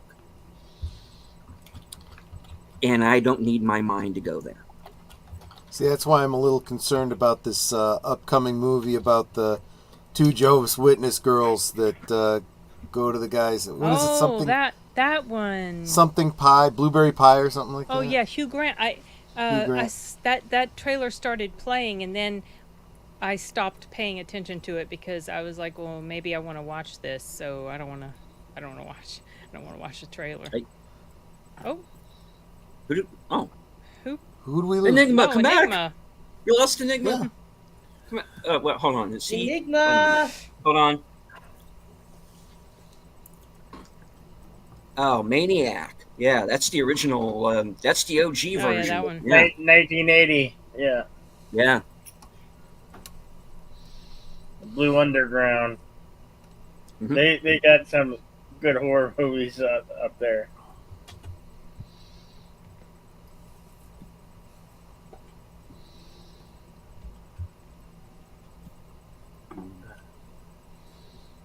I'm watching a bunch of different screens here. Hold on. I lost track of the chat. I'm sorry, guys. Hold on. Oh yeah. I was looking at Simon's comment, and he said, "Movies used to be scary. Then we experienced our first long-term relationships." That's funny. I've seen it. It was if you want a shock movie with more substance than the others, check out Martyrs. I have seen Martyrs. I have Martyrs. Yeah. I didn't want to watch that. That's a seriously messed up movie. It's very well done, but it's very seriously now. There's messed two up. versions. There's the original from like and then they did a remake of it. Dude, and it's a PG-13 freaking remake too, which amazes me. How do you take that down to a PG-13? Yeah, no, you want the original. What was 2008, I think. I didn't know they remade that. I have it. They remade it. Unfortunately, I have it somewhere. Did they give it the same name? Yeah. Yeah. Okay. Tree Rock, the only one that comes to mind, like in the immediate moment, it is very late here and I'm getting tired, but the only one that comes to mind immediately is High Tension. But that movie makes no freaking sense, but it is so good. Well, I mean, once the reveal happens, it's like, oh, I can't take it seriously. But up until that point, it was pretty well done as far as the scary, random killer breaking into the house and taking out everybody. It's basically Intensity, which was a Dean Koontz novel, and that got made into a movie too. And it was a made-for-TV movie, and they should have just done like an R-rated. I'm pretty sure I probably listened to that one, but I don't remember the plot of it. It has exactly beat for beat the same plot as High Tension up until the reveal. Okay. Because in Intensity, the story makes sense because there actually is a killer there, not. Well, all this was all you the whole time. Well, yeah, okay, yeah. Because I was going to say there actually was a killer in High Tension. It was just once the killer was revealed, it was who you're led to believe. Yeah. I can't. Yeah. Well, to give away what is now a 30-year-plus-year-old book, the killer in Intensity turns out to be the local sheriff. And he's the one who's been doing it the whole time. And the lead character has her showdown with him and eventually takes him out and rescues this young girl that he has kidnapped.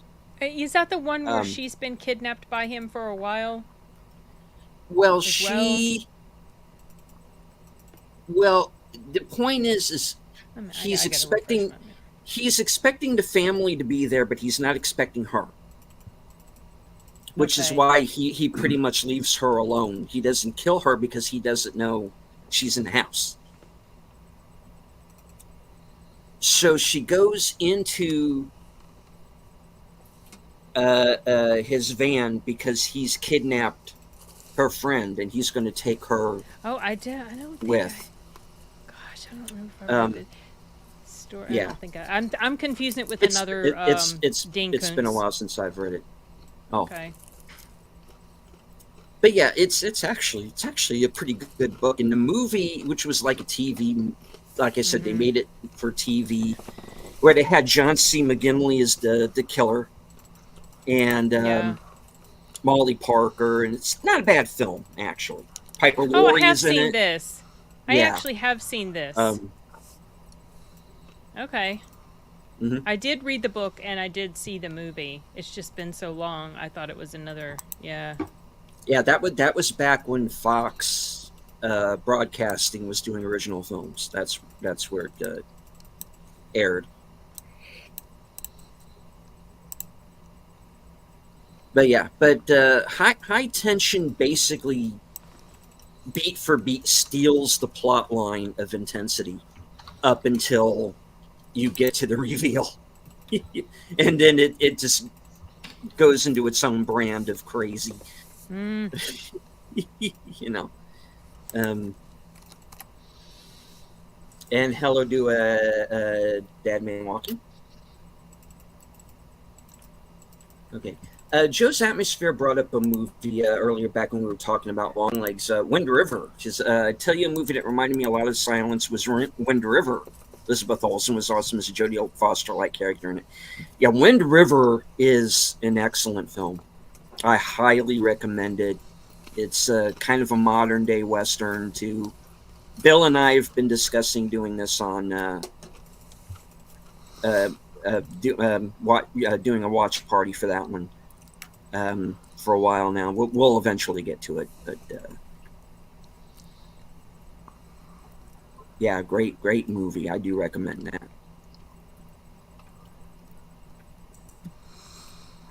All right. Let's see. I lost track of the chat. Tree Rock Hello to Creations Warpig. asked. Oh, hi. Tree Rock Creations asked, any good foreign horror movies? I'll give you one. Yeah. That's That's what we were. Oh, Yeah. I'm sorry. Yeah. I didn't realize that's what got us off on it. Yeah. Yeah. Yeah. Look into a Swiss film from 2010 called Senentucci. Sennent. Well, you know what? Let me just paste it here. Baby Blood. There's one called Baby Blood. It's outstanding.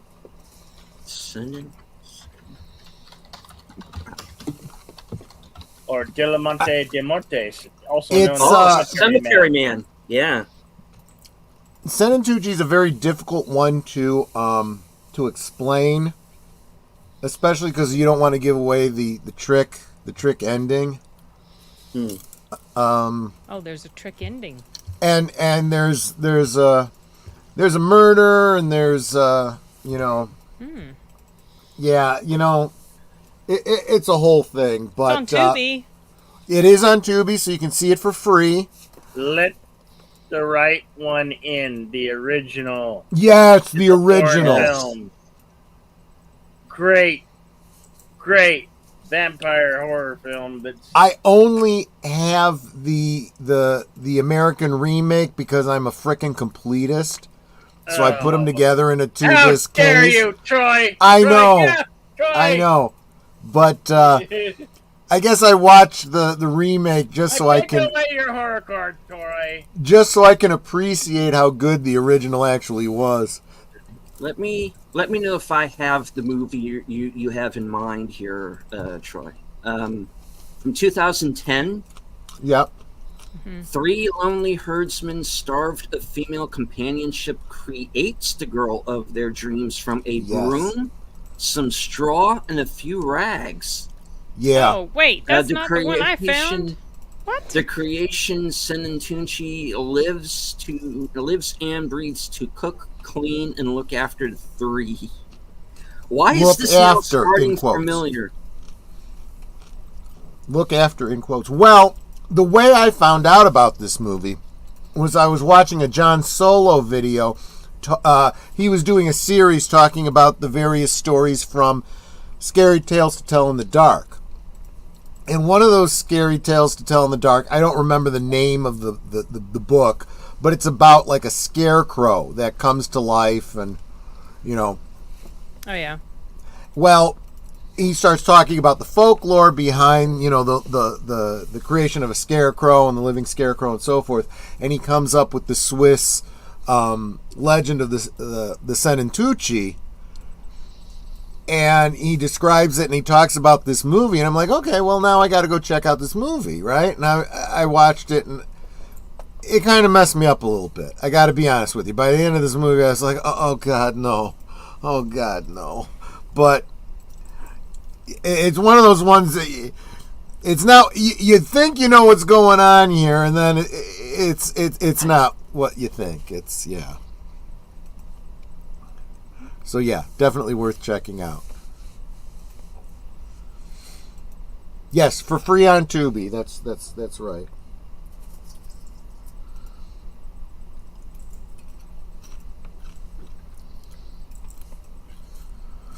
And I guess I'm going to say that there's a particular value to seeing a horror film from another country, because sometimes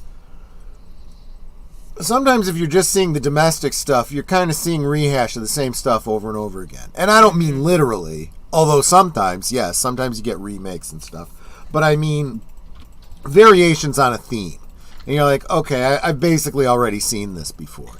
And then sometimes, like, boy, you see some of those Japanese horror films. Ooh. Yeah. And it's a completely different, you know, and it's like, okay, well, that's they different. They don't really hold back. Uh-huh. No, they don't. You know, there was that,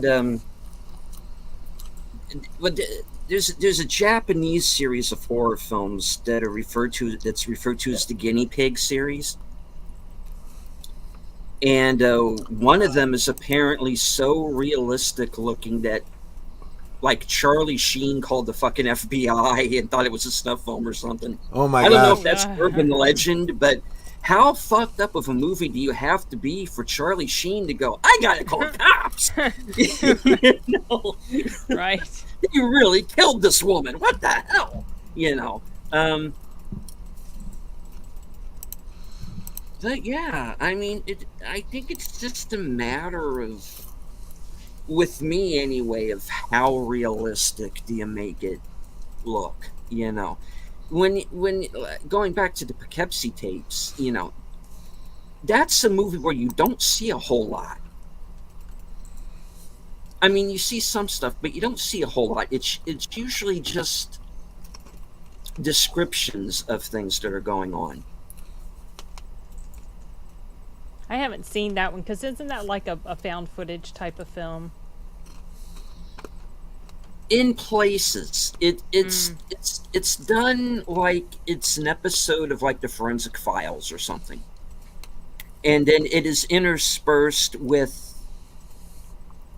the tapes, which are the kill scenes or the lead footage. up Okay. to, and that's the found footage stuff, quote unquote. So the whole movie isn't like that then? No.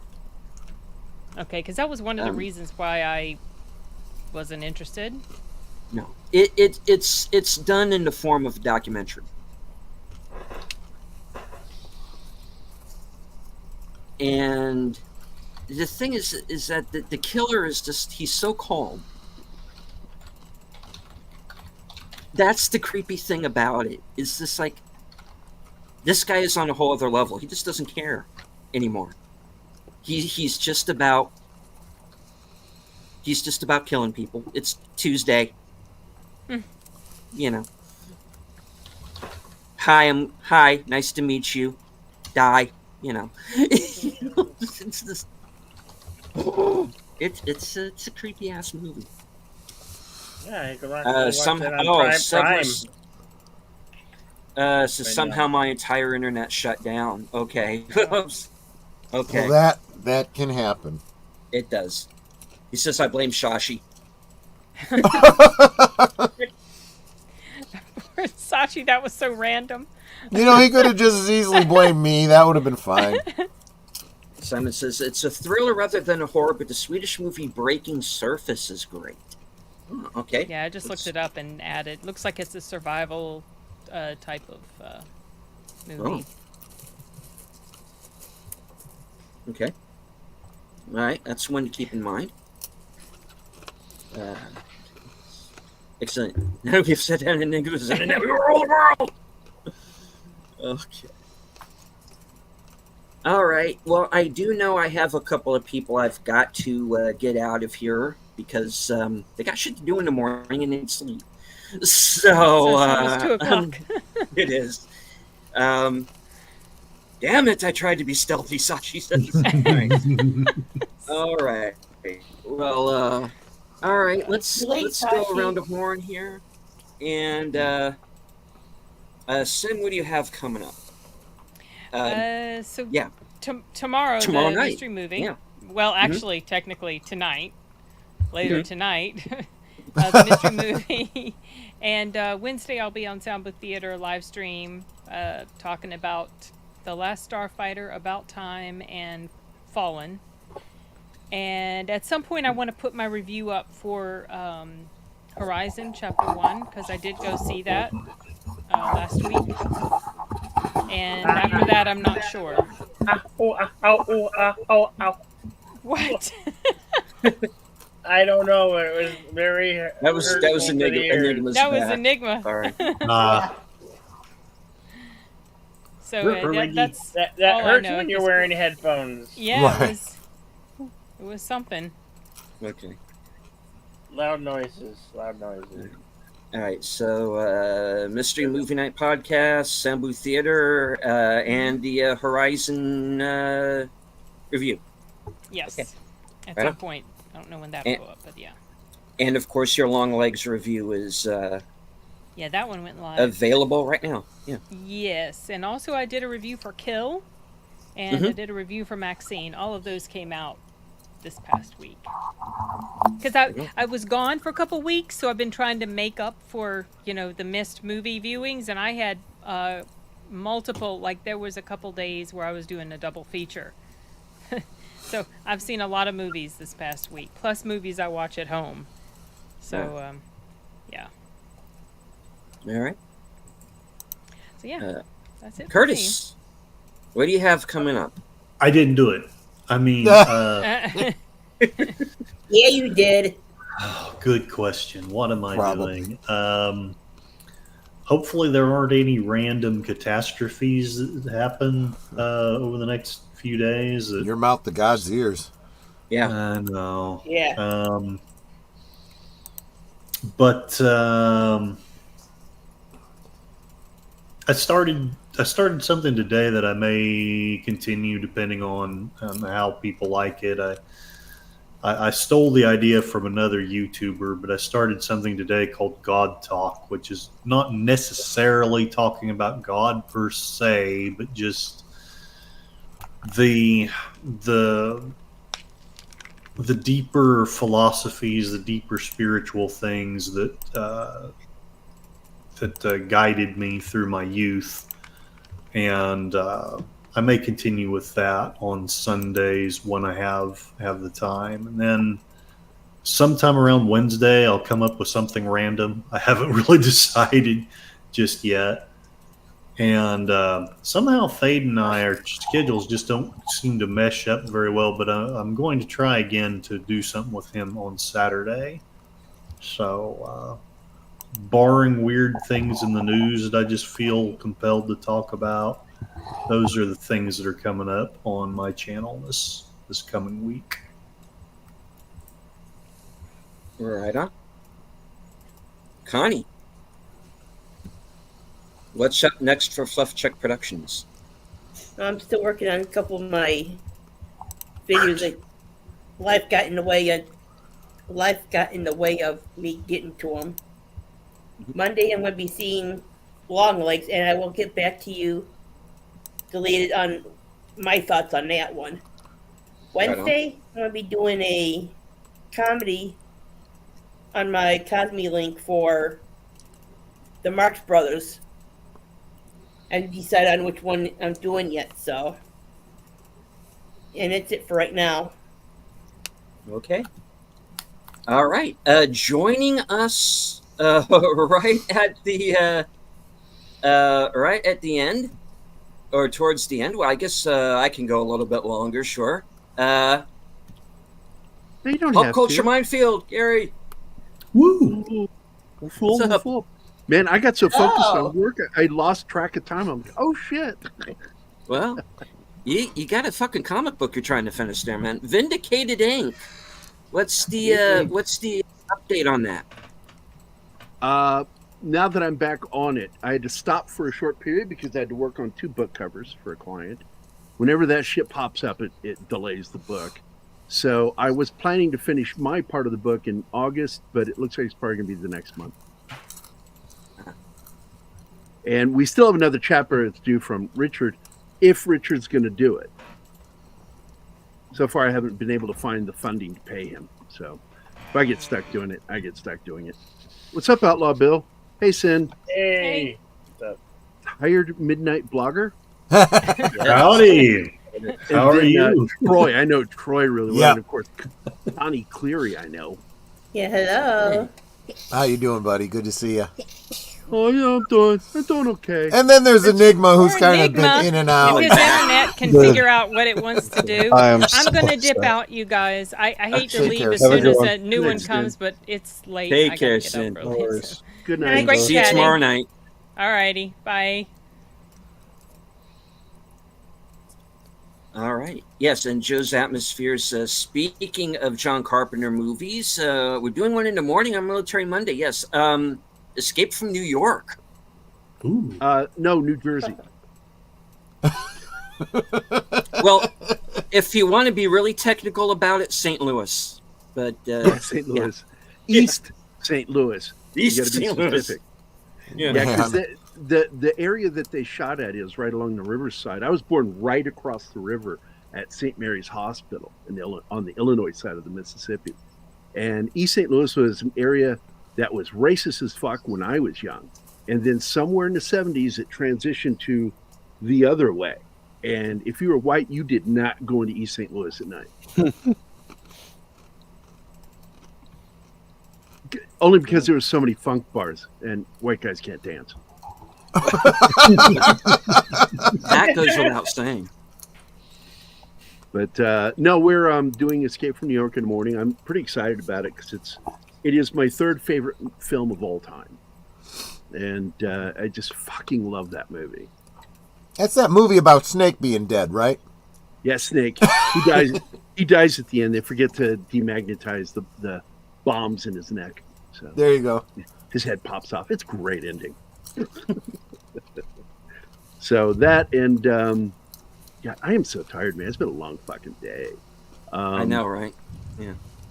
I took a break today and was working with a producer friend of mine, Kurt Bothell, and he's going to be delivering to me in the next day or two a new mix of one of my songs.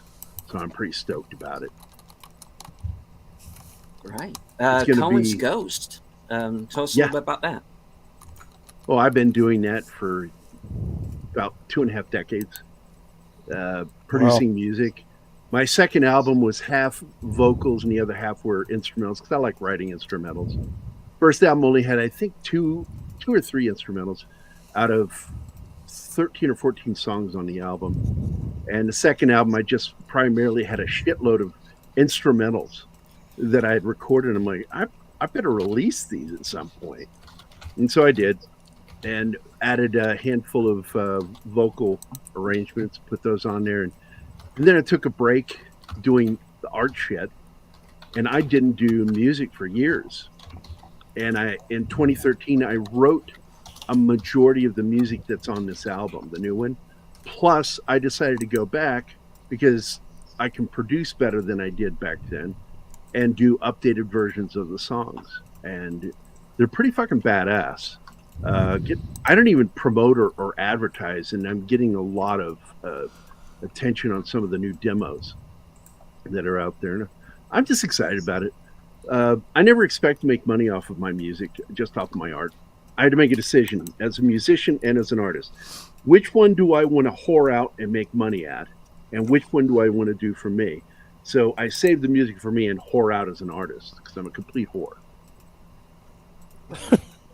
I will fucking give you a hand job on a piece of paper for $25.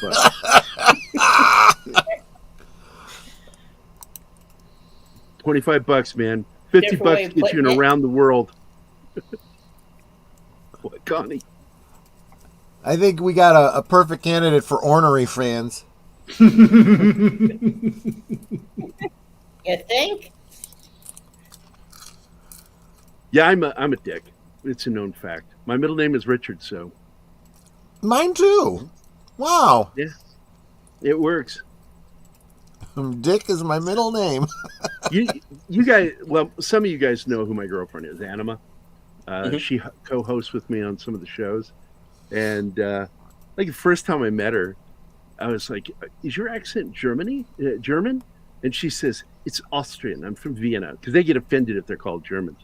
And me being the dick, I said, "Oh, Vienna, the Paris of Bavaria."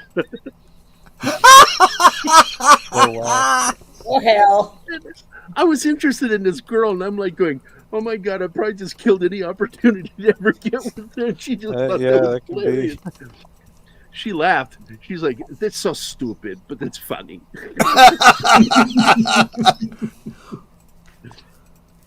So, but anyway, guys, what'd you guys talk about on this show? What didn't we talk about? Yeah. Yes, please. Hey, we yeah, We've been talking about horror movies. Yeah, that in the second half, yeah. And in the first half, it was horror reality. That's why I had to jump in, because I am a horror fan aficionado, and I have years, decades of knowledge of horror films. I'm kind of right up there with you, dude, because I love horror films. And I'm stoked about this new Alien film. I usually don't get excited about them because the last two are just fucking garbage. And I'm not, even though Alien vs. Predator was pretty good, the second Alien vs. Predator film was terrible. And I like my gore, I like my horror, I like good jump scares that are done correctly. Man, I got to tell you, I'm stoked about this new Alien. What is it? I just forgot the name of it. Alien Romulus. Totally stoked about it. The new trailer looks awesome.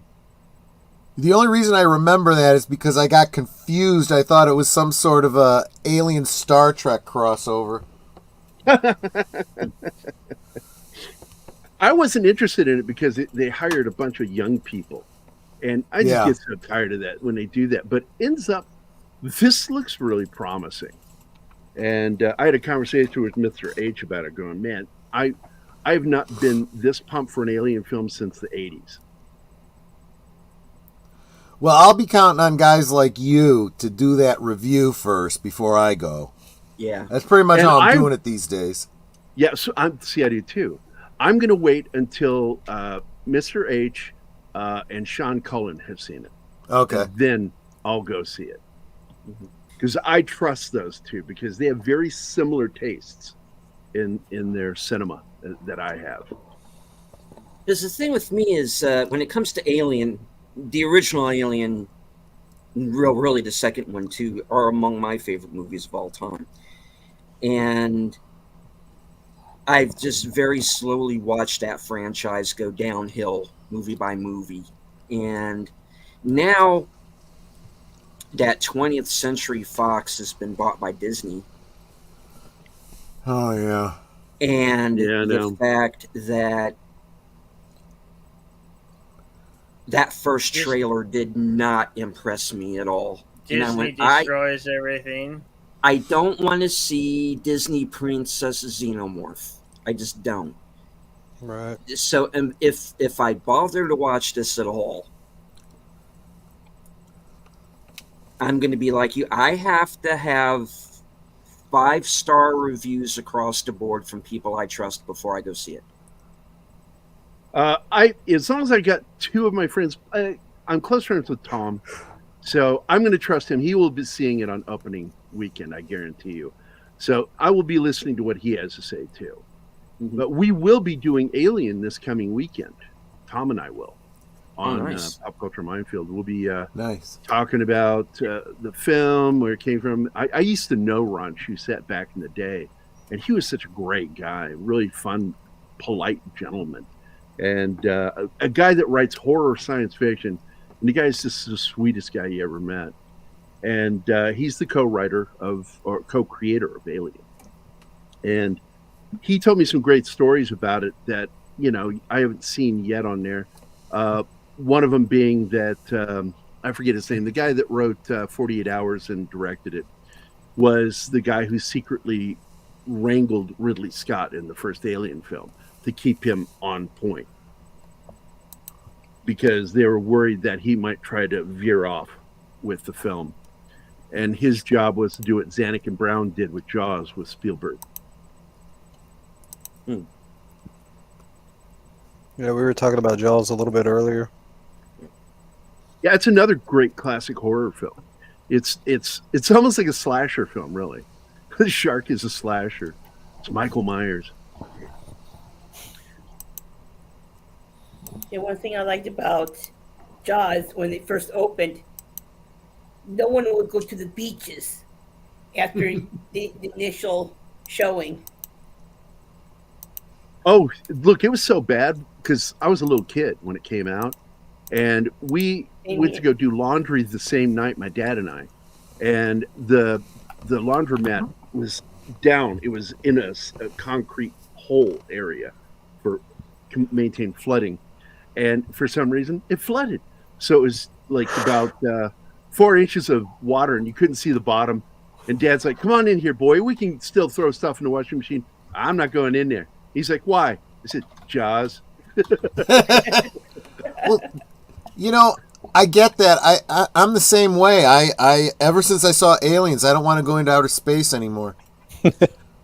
Well, you know, and by the way, Stephen, you said something a minute ago, and I meant to say this. The young lady, the star of the film, she's only 2 years difference from what Sigourney Weaver was in Alien. Yeah. Because Sigourney was 27, and this new young lady, I forget her name, she's like 25. Kaylee Spain. Yeah. So it's not really kids. Once I started looking, I'm like, well, they're not kids. They just look young. Well, they're kids to us now. Yeah. They are. So, yeah, like some 40-year-old walked up to me, and I said, "Look, kid, why did I just call him that? Because he's 40 fucking years old." But I'm still looking forward to it. By the way, I did share with you in the thing if you want to share one of my songs so they can hear it. You don't have to play the whole thing, but so people understand what I'm talking about, the kind of music I do. Some of it's hard rock, some of it's 80s style, because I just love the 80s music. I really do. This song in particular, the one I shared with Stephen, is my combat veteran song, dedicated to all my brothers that have been, you know, hurt in combat or killed. So, is it okay to play a few seconds out of this? Are we going to get? No, it's my. No, you wouldn't get. You won't. I will not copyright strike.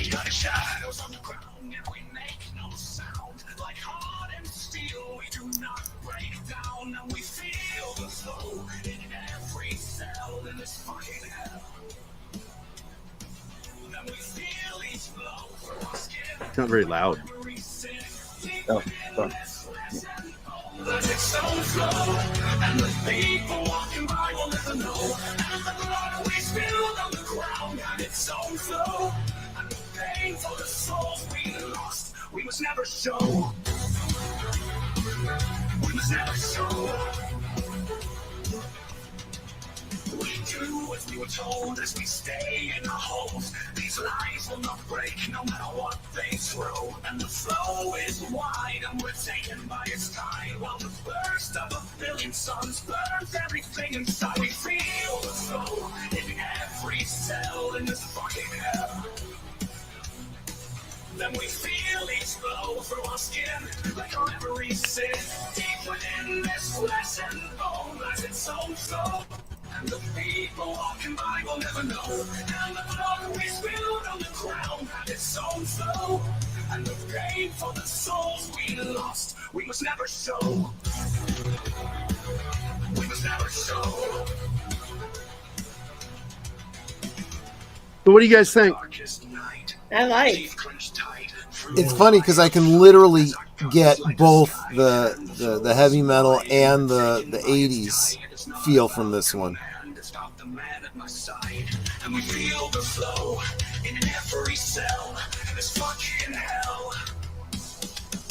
Then we feel each blow through our skin like our every sin. Deep within this flesh and bone lies its own flow. And the people walking by will never know. And the blood we spilled on the ground had its own flow. And the pain for the souls we lost, we must never show. We must never show. We must never show. We do as we're told. We are lost in the flow. In the flow. We do as we're told. And we are lost in the flow. We do as we're told, and we are lost in the flow. We are lost in the flow. We are lost in the flow, in the flow, in the flow. We do as we are told. All right, the flow. Nice. Cohen's Ghost. That's good. That's cool. Yeah, I'm diverse in my writing because I just love doing certain styles, and I've written and produced 26 songs for a 2-album set. That'll be coming out hopefully next year. I can't get it done this year. It's no time. But I've got a great guitarist and a great vocalist that's going to be wrapping things up. And he's having trouble with some of the songs, and so I may have to bring in another vocalist. I did with this new version of Send Me Your Fire, whatever the song's called. It's the one that hopefully I'll get a copy of either tomorrow or the next day from the producer. I forget the names of my own songs. I've written so many of them, hundreds. And these would probably be the last 2 I ever put out, 'cause I'm kind of done with music.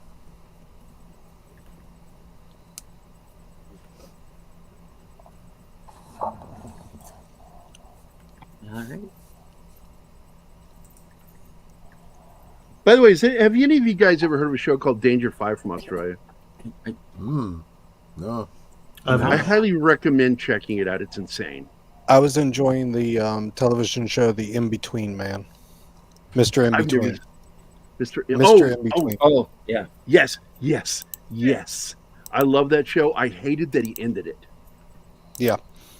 Mm-hmm. Because he did a movie about the same character, and then a few years later he produced the TV series, and that's all he's ever done is his movie about the same character and the series. He's done nothing else. That's it. Oh man! And he's a brilliant fucking actor, dude. Yeah, I've seen parts of it. The scene that got me thinking, okay, now I got to go back and watch the rest of this show, was that bit where they get into the shootout in the barn, and that's the one where the guy ends up bleeding out from getting shot in the shoulder because there's like arteries and shit in there. Yep. And he has that whole dialogue with him of, oh, I'm not taking this personal or anything, like, because it's like it's just work to them, and it's like that. And I thought that was interesting. Oh, sorry about that, mate. Oh, I don't take it personal. All right. Wow. Loved. I like this already. The scene which got me interested was when he was sitting there in counseling, and obviously this is one of the YouTube shorts, and you have this stupid piano in the background. Yeah. And this counselor apparently is asking him, are you going to be able to go around and just beat everybody up? Everybody behaves like assholes. And he goes, yeah, you know why? Because you let him get away with it. That's right. It's like, ooh. You let him get away with it. I like the episode when his daughter, he gets her an ice cream cone. We're walking down the street and some punks walk by and knock the ice cream on the ground. And he's like trying to talk to him, and they're just being assholes in front of his daughter. And so he deals with them later. Beats the shit out of them. Well, one of them, the other one runs. Yeah, the other guy's hightails it and runs. Chicken shit. But anyway, yeah, I didn't want you to have to extend the show. I was just like, oh crap, I lost track of time. I just wanted to pop in and say hi. That's fine.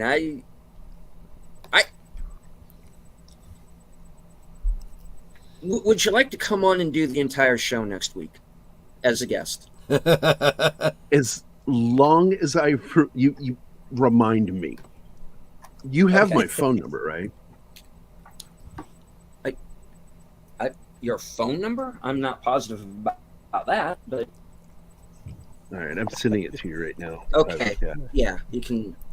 It's 555 BR 549 123 4567. I sure that 8675309. 8675309. Ah!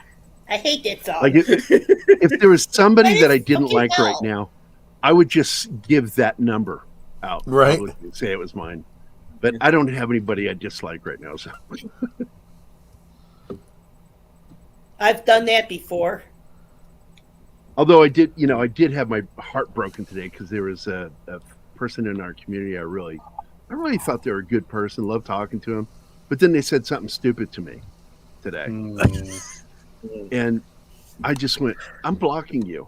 Not because I'm offended by what you said or I have no means of arguing with you, because what you said is that fucking stupid. And it made me feel bad because I really like this person. It's so funny. What, do you have people do that too? No, just the way you share the story. Oh. You go, I blocked this person. You think it is a horrible situation. It's like, but I liked you. It's almost going back to Mr. In Between. Oh, nothing personal, mate. It's just this is business. Blocking you. Well, let me put it to you in this. Like, I was on Facebook. I had a guy that was a friend of mine for years on Facebook. And he told me, Gary, I know you have a problem with the movie Ghosts of Mars. He says, but I'm telling you, after 20 years, I went back and I watched it. And it's much better than I remembered. And I really enjoyed watching it the second time. And he says, you should give it another try. I said, you think that it's going to be better to me now than it was 20 years ago? He says, give it a chance. Give it a chance. I said, is it worth our friendship? He goes, oh, he didn't take me seriously. He says, oh, man, yeah. I said, because if you give me a recommendation to watch a movie that I fucking hate and make me watch it again, I will unfriend you and block you. And he thought I was fucking around. I watched it the second time, and it was garbage. And I fucking went in, I sent him a message. I said, you're officially blocked, you dickhead. And then I unfriended him and blocked him. And I've never unblocked him. I'm like, fuck that guy. That pissed me off, man. Tell me, recommend me go watch a film I know was bad. Because I'm a John Carpenter fan, and I hated that fucking movie. I hated it too. The movie I really enjoyed, which I was too. surprised of, is Sphere with Dustin Hoffman. Oh, Yeah, I had problems with it because it veered so far from the book.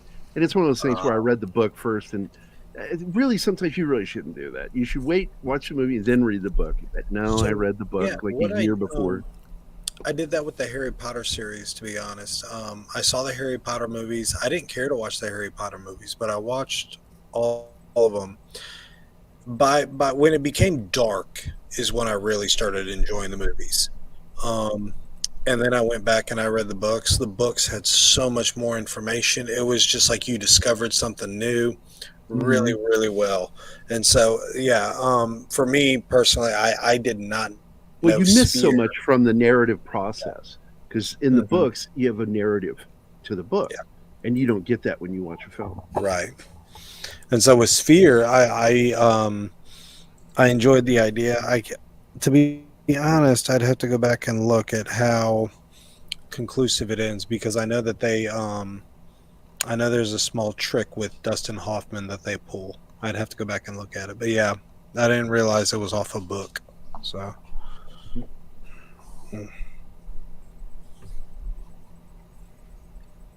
Tree Rock Creations is in the chat. Buddy of mine. Thanks, Tree Rock. Yeah, he had a lot of good information. Indeed.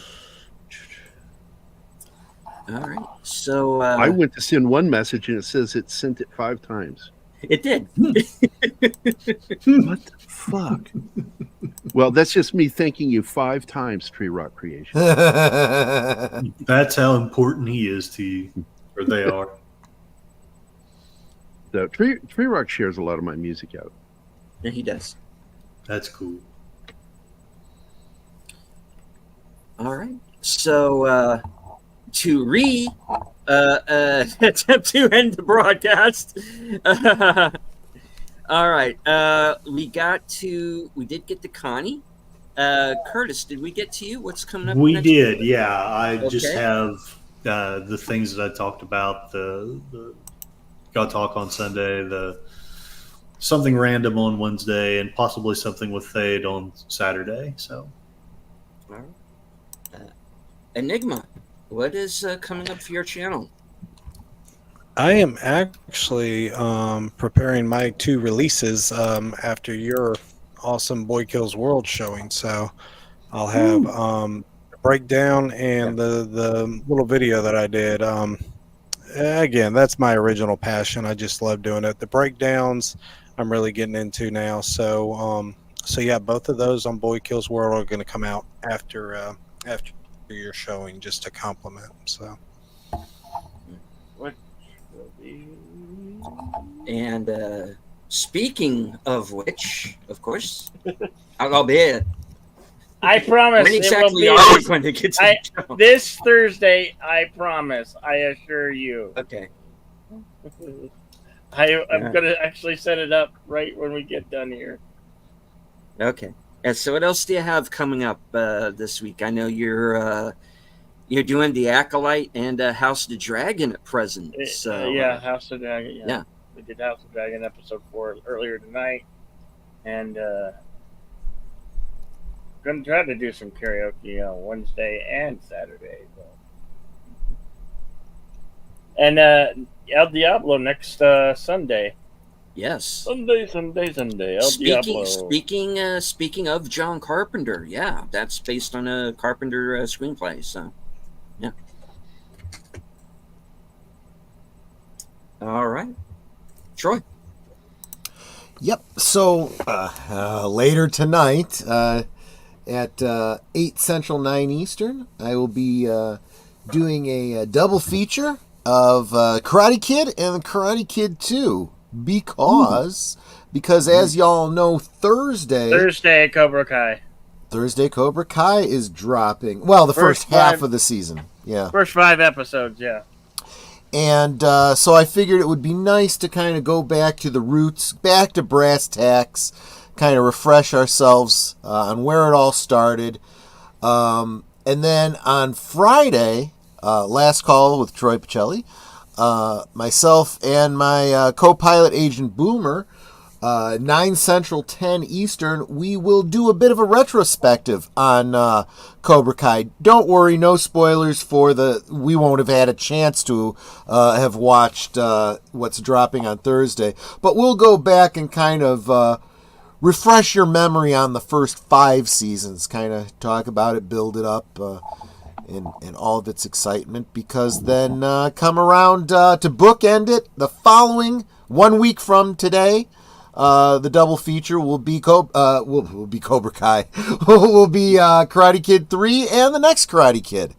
And I don't know for sure. The reason I'm doing the next Karate Kid is because I think there might be a surprise reference to it this season. Don't know, just speculating. Mm-hmm.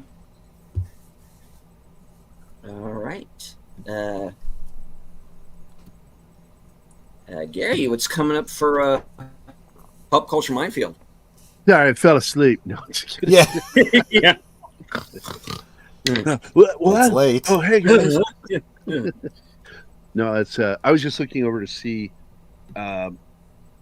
when it was going to come out, so I could watch it. Yes, there was a I want to Karate watch Kid it 3. Yes, it was not very good, but it wasn't also horrible. It's like pizza. Even when it's bad, it's still really good. Yeah. So tomorrow I'm doing Escape from New York. May have some surprise friends popping in. I'm hoping that they might show up, but otherwise you'll have at least Joe and me. And of course my girlfriend Anima and the always amazing Martin with his broken English. It'll be fun. Then Wednesday we are doing a nod to both Robin Williams and Shelley Duvall with Popeye. We'll be doing a little breakdown of the film, talking about it, reviewing it. And then Friday, I'm not sure. I think we're doing House of the Dragon again. And whatever the latest episode is, comes out technically today now. It's Sunday. Let's see, or is it Monday? Does it come out on Monday or Sunday? I never remember. It comes out on Sundays. Sundays. So I already showed it. But we won't be watching it until Monday because Anima and I watch it together. And she's in Austria, 7-hour difference. And then Saturday, Tom Connors and I will be doing Alien. And because, the new film is dropping and we wanted to talk about the original and why it's so awesome. Because unlike Aliens, it's an actual horror film. Mm-hmm. Aliens is an action film with horror elements. Yeah. So that's pretty much it. And then I'm going to be doing artwork and music. I got to wrap up on some music, but I've got pretty much all the music produced on the demos, and now it's up to the band to put it together. And he's doing Sunday at 8 p.m. Central for House of the Dragon. Or no, that's when it comes out. Oh, okay. Yeah. Gotcha, Joe. But Joe will be with me tomorrow morning talking about that Escape from New York. That's really just one of my favorite films ever made. Like number 1 favorite film, Blade Runner. Number 2, The Thing. Number 3, Escape from New York. And nothing will ever unseat them. What was your position on Blade Runner 2049? I mean, look, I would rather watch it than get kicked in the cot, but it's not something I go out of my way for. I own a copy of it, but I wasn't too impressed with it didn't have the DNA of Blade Runner, and it should have. It looked like it was shot by a different director rather than trying to feel like it's part of the universe. He tried to make it his film, and by doing that, it kind of pulled away from Blade Runner. But I enjoyed some of it. I thought it was a really well-written story.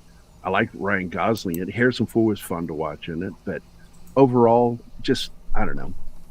It's not going to have the impact on cinema that Blade Runner had in 82. It is listed by the British Film Institute and the American Film Institute as the single most influential film of the 20th century. And that's for a reason. And oddly, it's not a very good film. It's still one of my favorites, but I know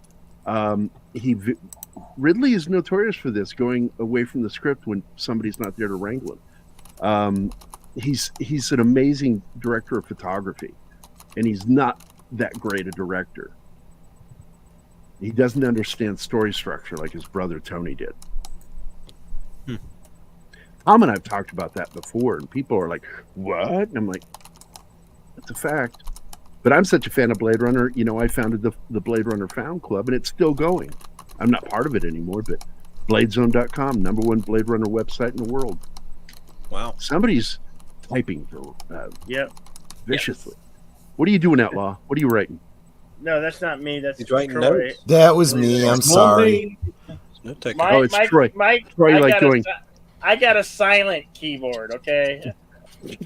My Troy. keyboard is silent. Troy's like, he's like on some BBS right now, like talking porn with somebody. What are you wearing? If Deckard something like that, it's X, and I'm going off about somebody's meme. If Deckard is a replicant, then in Blade Runner 2049, it makes the entire story even more miraculous, and that's. I mean, like he said, it's a phenomenal story and everything, and I get it. I see his point on the the cinematography and how it was shot. I get that. But yeah, I ended up making a video, or just a fan video to it, because I think Gosling really did carry that story, so to speak, because we follow him, And so it was good. And there's a nice turn at the end, because he was the best part of the film, and I liked his character. I liked the way he played it, but Deckard is not a replicant, and it's absurd. Right. They tried to make it. They said, "Well, Ridley always said." No, he didn't always say. And then some asshole tried to argue with me on one of the Blade Runner sites, and people warned him not to argue with me about it because I know my history with Blade Runner. And he's like, "Well, back in the 80s, Ridley said, and I said, Ridley never said anywhere in any interview about that. There was a mention of it in 1992. That was the first time it was mentioned. Before that, it was never mentioned. Hampton Fancher, David People said it was never in the script. The proof in the movie to demonstrate that he wasn't is when the girl goes to see him, and he asks her about the business, and she says, "I am the business." Yep. If he was legitimately a replicant, he would have already known because she knew. It's just ridiculous. I thought the whole that concept of it, and structurally, it destroys the entire building of the story. That he is changed by these things. Right. These things make him even more human than he was before, and that was the whole thing. That was his story arc. And you remove his story arc, his character arc. I mean, you remove it. If you turn him into a replicant, I'm like, well, then he has no character arc. And it doesn't mean anything. The ending means nothing.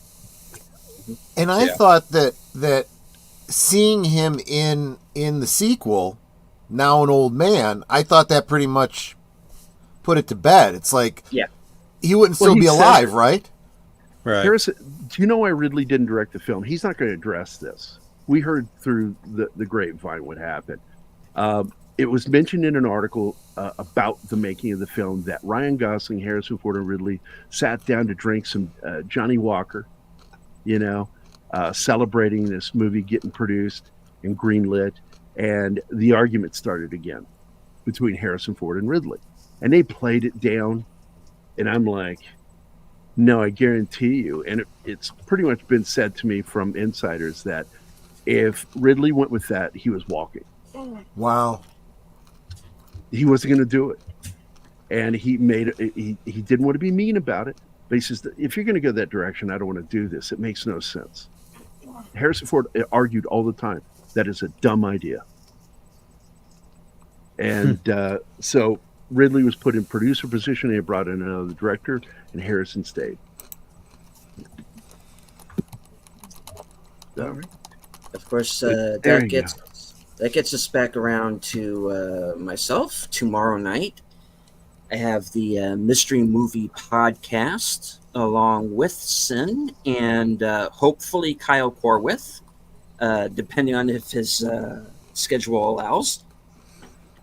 Tuesday, of course, I will be joined by Troy Netter, an aged boomer, for episode 3 of Twin Peaks: The Return on live from Sparkwood 21, our Twin Peaks retrospective series.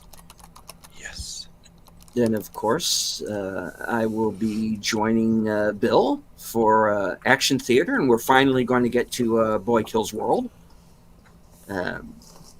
So that Enigma can get his video out.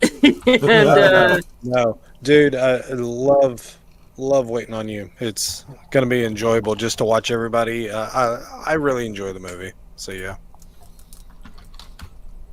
All right. Just messing with you guys. Yeah, because that's going to be a 3-hour discussion if we go into Blade Runner. Not tonight. Okay, so let's see. What else? Friday, I am going to be joining Big Al Presents for Films with Friends, and we're going to be watching Deep Rising. And, of course, that gets back around to next Sunday at 4 p.m. for Western Cinema Presents as we return with El Diablo. With Lou Gossett and Anthony Edwards. All right.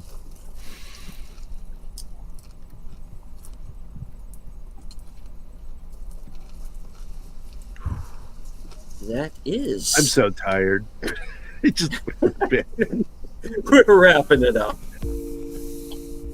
That's the show. I would like to thank everyone who joined us tonight on Twitter and Rumble.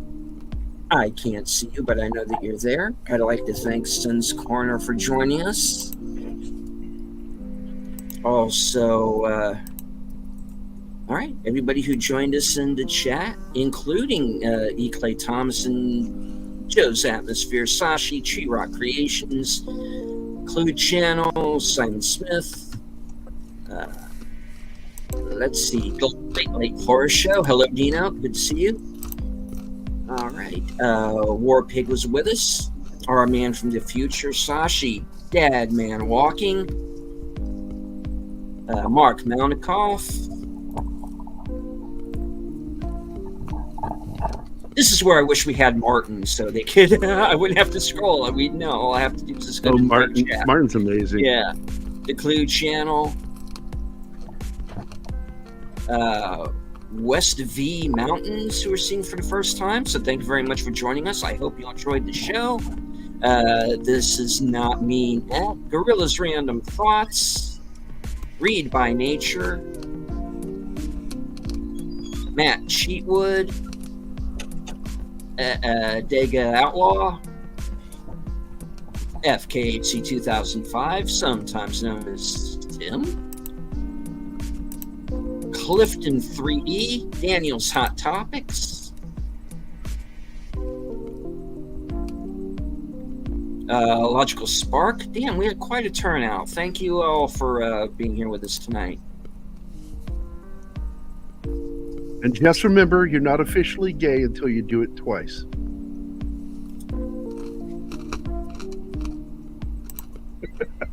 No comment. Get out, Bill. Okay, y'all can hear me, right? They just put out Key and Peele, one of the older vintage gang fights, but it's a gay gang fight. Y'all should go watch that. It's fun. All right. Any last words? I haven't heard that in Wrap it forever. up. Champagne wishes and Wishes caviar and dreams. caviar dreams. And this music's making me sleepy, Steve. Yeah. All right. That's all what right. it's for. I'll wrap it up. From HQ and all points north, south, east, west, and beyond. Good night. Take care. Stay strong, because this is how we win. Good night.